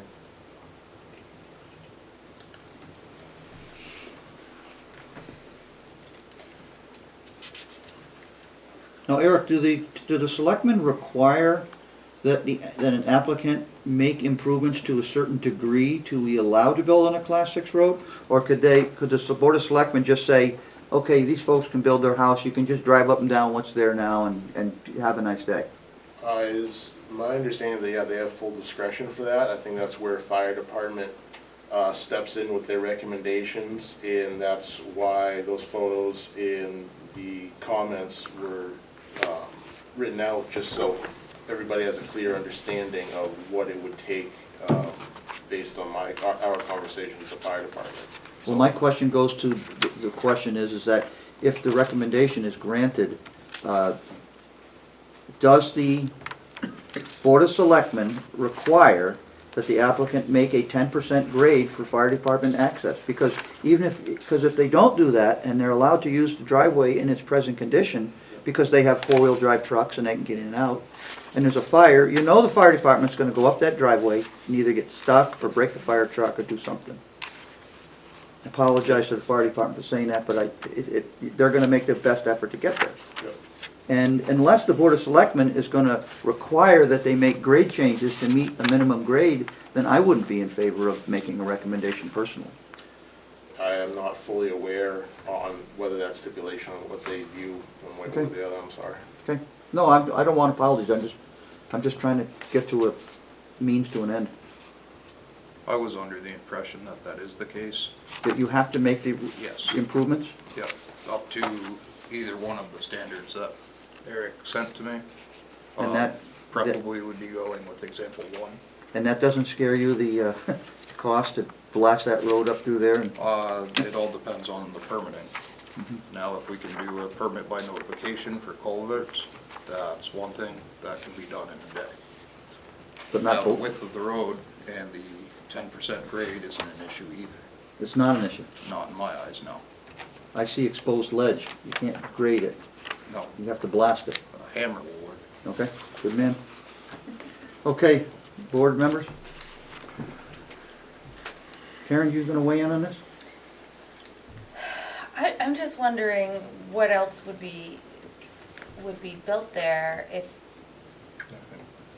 right, that's kind of my point, Unless someone expends the money to fix Kennedy Hill Road. right. And we've seen people come down from the top, you know. David? Yes, it's, Joanne said it's, that parcel's part of commercial, industrial, or just commercial? Commercial industrial Commercial, flex. And, you know, unless there was massive improvement to that road, there would be no commercial industrial development on that parcel.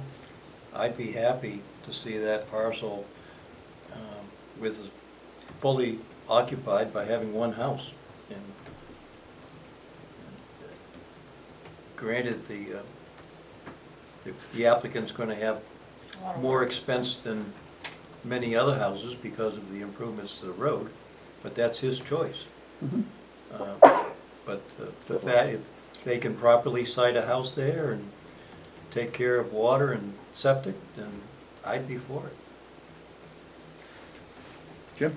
I don't think as a policy matter we should be encouraging development on Class 6 roads. I think that runs foul of our master plan. Karen?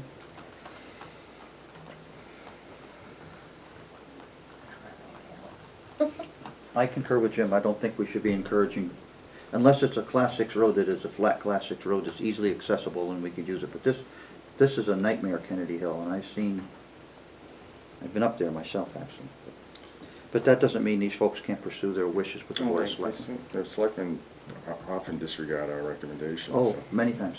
yeah. Well, we could also choose not to make any recommendations. I'm going to make a motion that our comment to the select board is we do not recommend that this application be accepted or granted for a few reasons. And one is as reflected in our master plan, we are not, as a planning goal, encouraging development on Class 6 roads. Second, the particular aspects of this road will make long-term both development and maintenance for access very difficult. Recognizing that there's some views that this would be the highest and best use of this lot, but as a board, we still don't recommend it.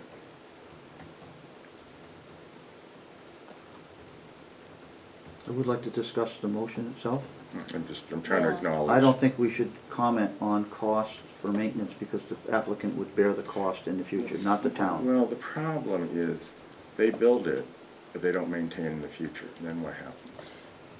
Because then you do have that problem, and we see this where the road isn't continued to be maintained, and this is an area of difficult, ledgy drainage, will be a problem ongoing, and initially it could be constructed, but 5 years down the road, 10 years down the road. will You think the continue. town will be asked to take over maintenance on it? The town, in its emergency access function, will start to feel it has to do things. That's always been your concern, that the town wades in, even with the Class 5, Class 6 waiver. I'm concerned about that. Could I ask a I'm question? not, You may not be, you may say they won't, but I believe the select board is prohibited from doing maintenance on a Class 6 road. No, they can't. No, they're not It's prohibited, I'll get you in a second, hang It's on. not. They're not prohibited on a Class 6 road because a Class 6 road is still town property. It's private roads they're prohibited from doing maintenance on because the town doesn't own those roads. Okay, thank you So for the it's- clarification. It's been a while since I looked at the master plan, and I was not on that committee, and I'm just wondering what exactly we say in the master plan, and I don't mean to put you on the spot, but We're trying to, the master plan, of its goal, and I can't quote it and bring it, is to develop infill to control, we call it sprawling development. And that's why our zoning is really encouraging development in the interior part of the town. You know, much of, for example, our small lot sizes in town on existing infrastructure. This is the opposite. It's not on existing infrastructure. It's not on that side of a better road. And it just runs afoul of the growth that we're trying to encourage. Luke? Luke, is that correct? Yep. Thank you. The state would have an issue with any commercial use on that property, being that there is no access to it. With the Henry Bridge intersection so close, they're not gonna put road access from Kennedy Hill, or what they were proposing was to make a four-way intersection at Henry Bridge, and that's not gonna fly either with the state. so is this property buildable at all, other than? No, I think we're I just, understand what you're saying. we're just delaying Yeah, the sure. decision here Sure. because it'd be nice if we could, Not all Make a lots are decision. developable. Sure. Oh, well, you know.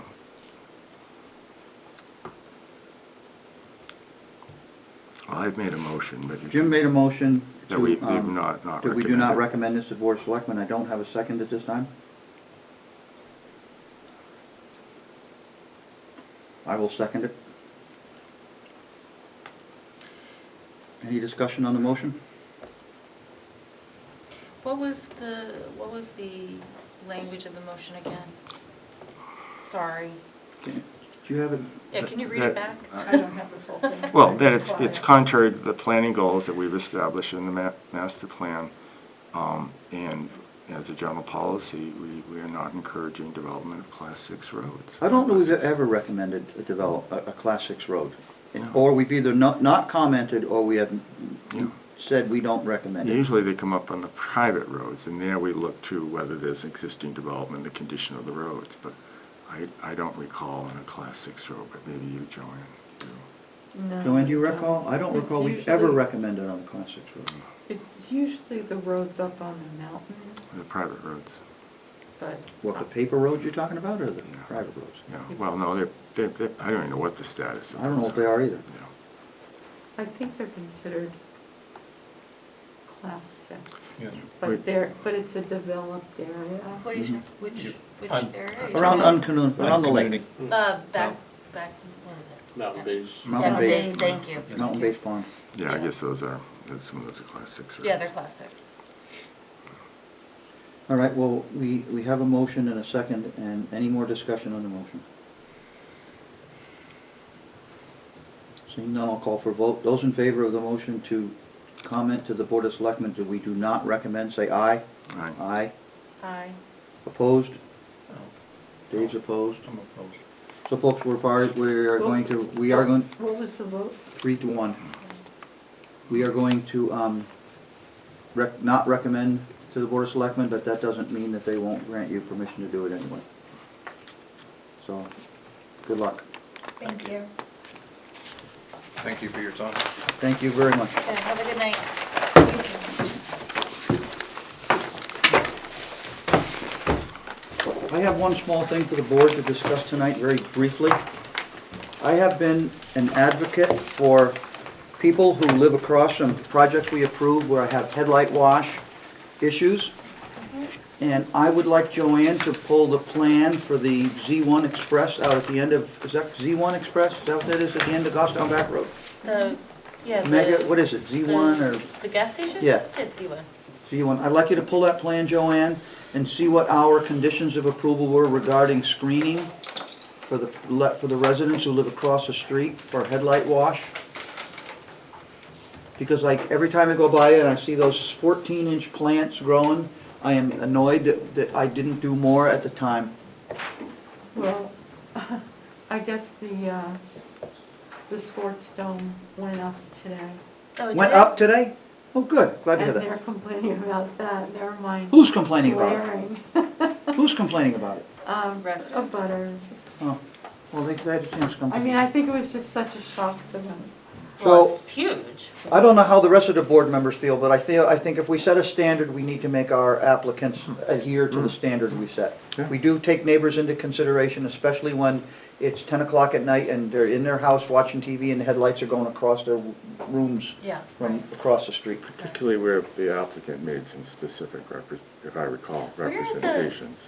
Where are the shrubs that you're talking about? You can hardly, when you drive by, you can see. Well, I them. know that. They're about this tall. That's the problem. They're not, They're not, and the like, trees are about this big they're around, not functioning and they got as 14 leaves on them. Yeah, no, I mean, I got this. So I really believe that if we're gonna set standards, we need to at least review the time frame. If it was a 5-year grow-out period or something, we need, I mean, we held the YMCA feet to the Oh, fire. yeah, we did. So I'd like We to see, included. I'd like to see equal standards under equal fire. the law. Do we have the town, excuse me, I'm sorry. Are we discussing this handout? Yes, please, Joanne, there's one last thing, you have your language for the minutes. So for the November 18th minutes, there is a question on page 4 of 8 regarding the conditions for the dental office application. Numbers 12 and 13. And it said in the minutes, review in determination of plan does not exempt application. And we question the next one, which is also review in determination of plan. And then David had mentioned Army Corps of Engineers. And so I did check the staff report, and the staff report did reflect review and determination in both of those, and Army Corps was spelled correctly. So, besides that, you had a question about the wording to begin with, and why does it say it that way?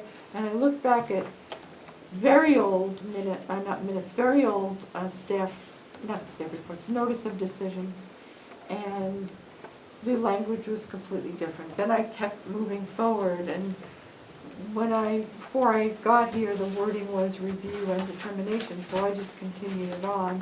I thought that was more a boilerplate wording. So if you're not happy with that wording, you could change it to any approval of this plan does not exempt the application from the obligation to meet all applicable required codes. And then the next one would say, any approvals of this plan does not exempt applicant from the obligation to meet, and then it lists other things. So it's sort of like, first you need to approve the minutes, just making those minor changes, and then you need to decide if going forward you're changing the wording of those two conditions. Joanne, I have one question for you. Why couldn't that all be combined into one? Are those two different places in the?